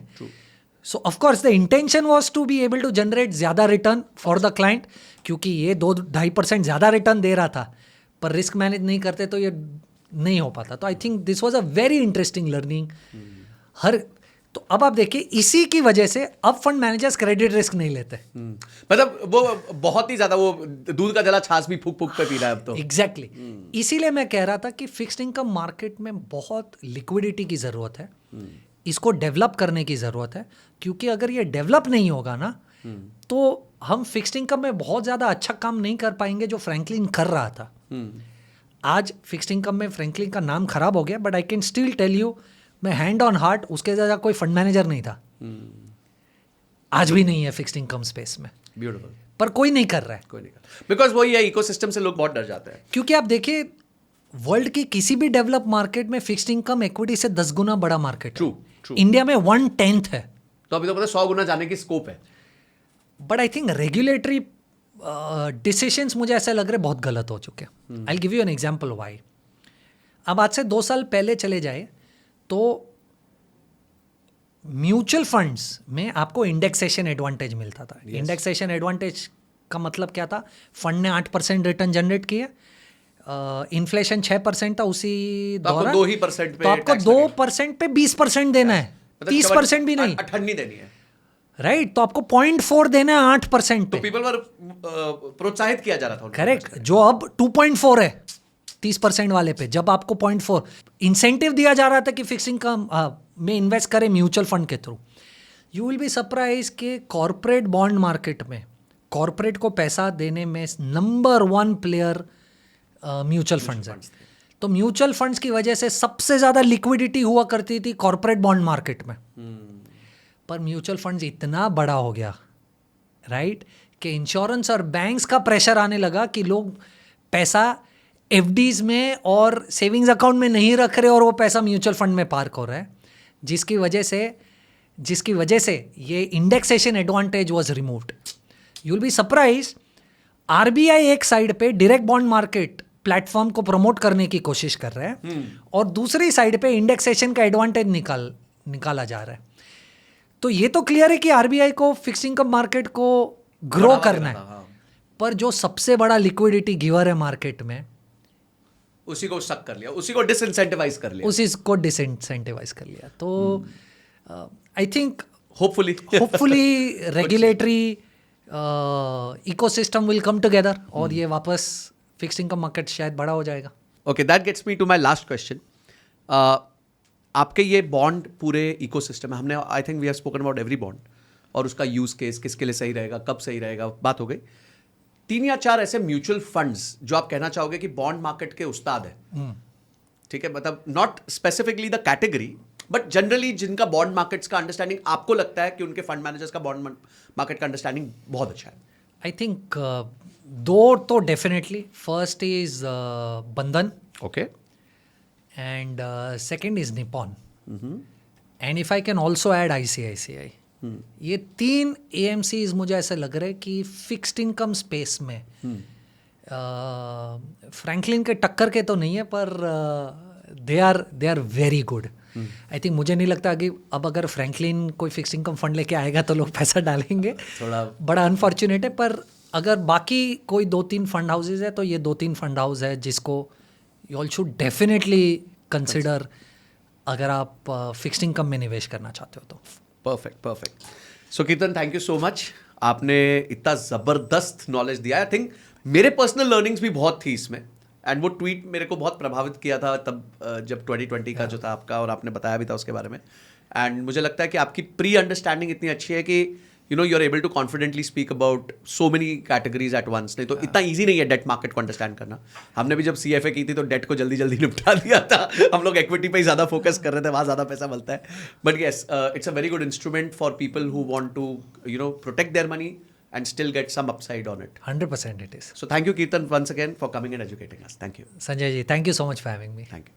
तो गाइस, अगर आप यहां तक आ चुके हैं यानी आपने एपिसोड को पूरा देखा है तो कुछ काम अब आपको करने हैं. आपकी टॉप लर्निंग्स को जरूर कमेंट सेक्शन में लिख दीजिएगा, और क्या क्वेश्चंस आपके रह गए हैं आपके मन में, और क्या प्रश्न आ रहे हैं वो भी लिखेगा, ताकि मैं कीर्तन के साथ फिर से एक एपिसोड कर सकूं इसी मुद्दे के ऊपर. पसंद आई है तो वीडियो लाइक जरूर करना, और हां, वीडियो को बहुत सारे दोस्तों के साथ शेयर करना ताकि उनको भी क्लैरिटी मिले कि डेट बेस्ड म्यूचुअल फंड्स में इन्वेस्ट कैसे किया जाता है. आप और किस गेस्ट को देखना चाहते हो, इसके लिए हमने एक फॉर्म भी दिया है डिस्क्रिप्शन में, या कमेंट सेक्शन में भी आप लिख सकते हो. This is Sanjay Kathuria signing off till the next episode. जय हिंद, जय भारत.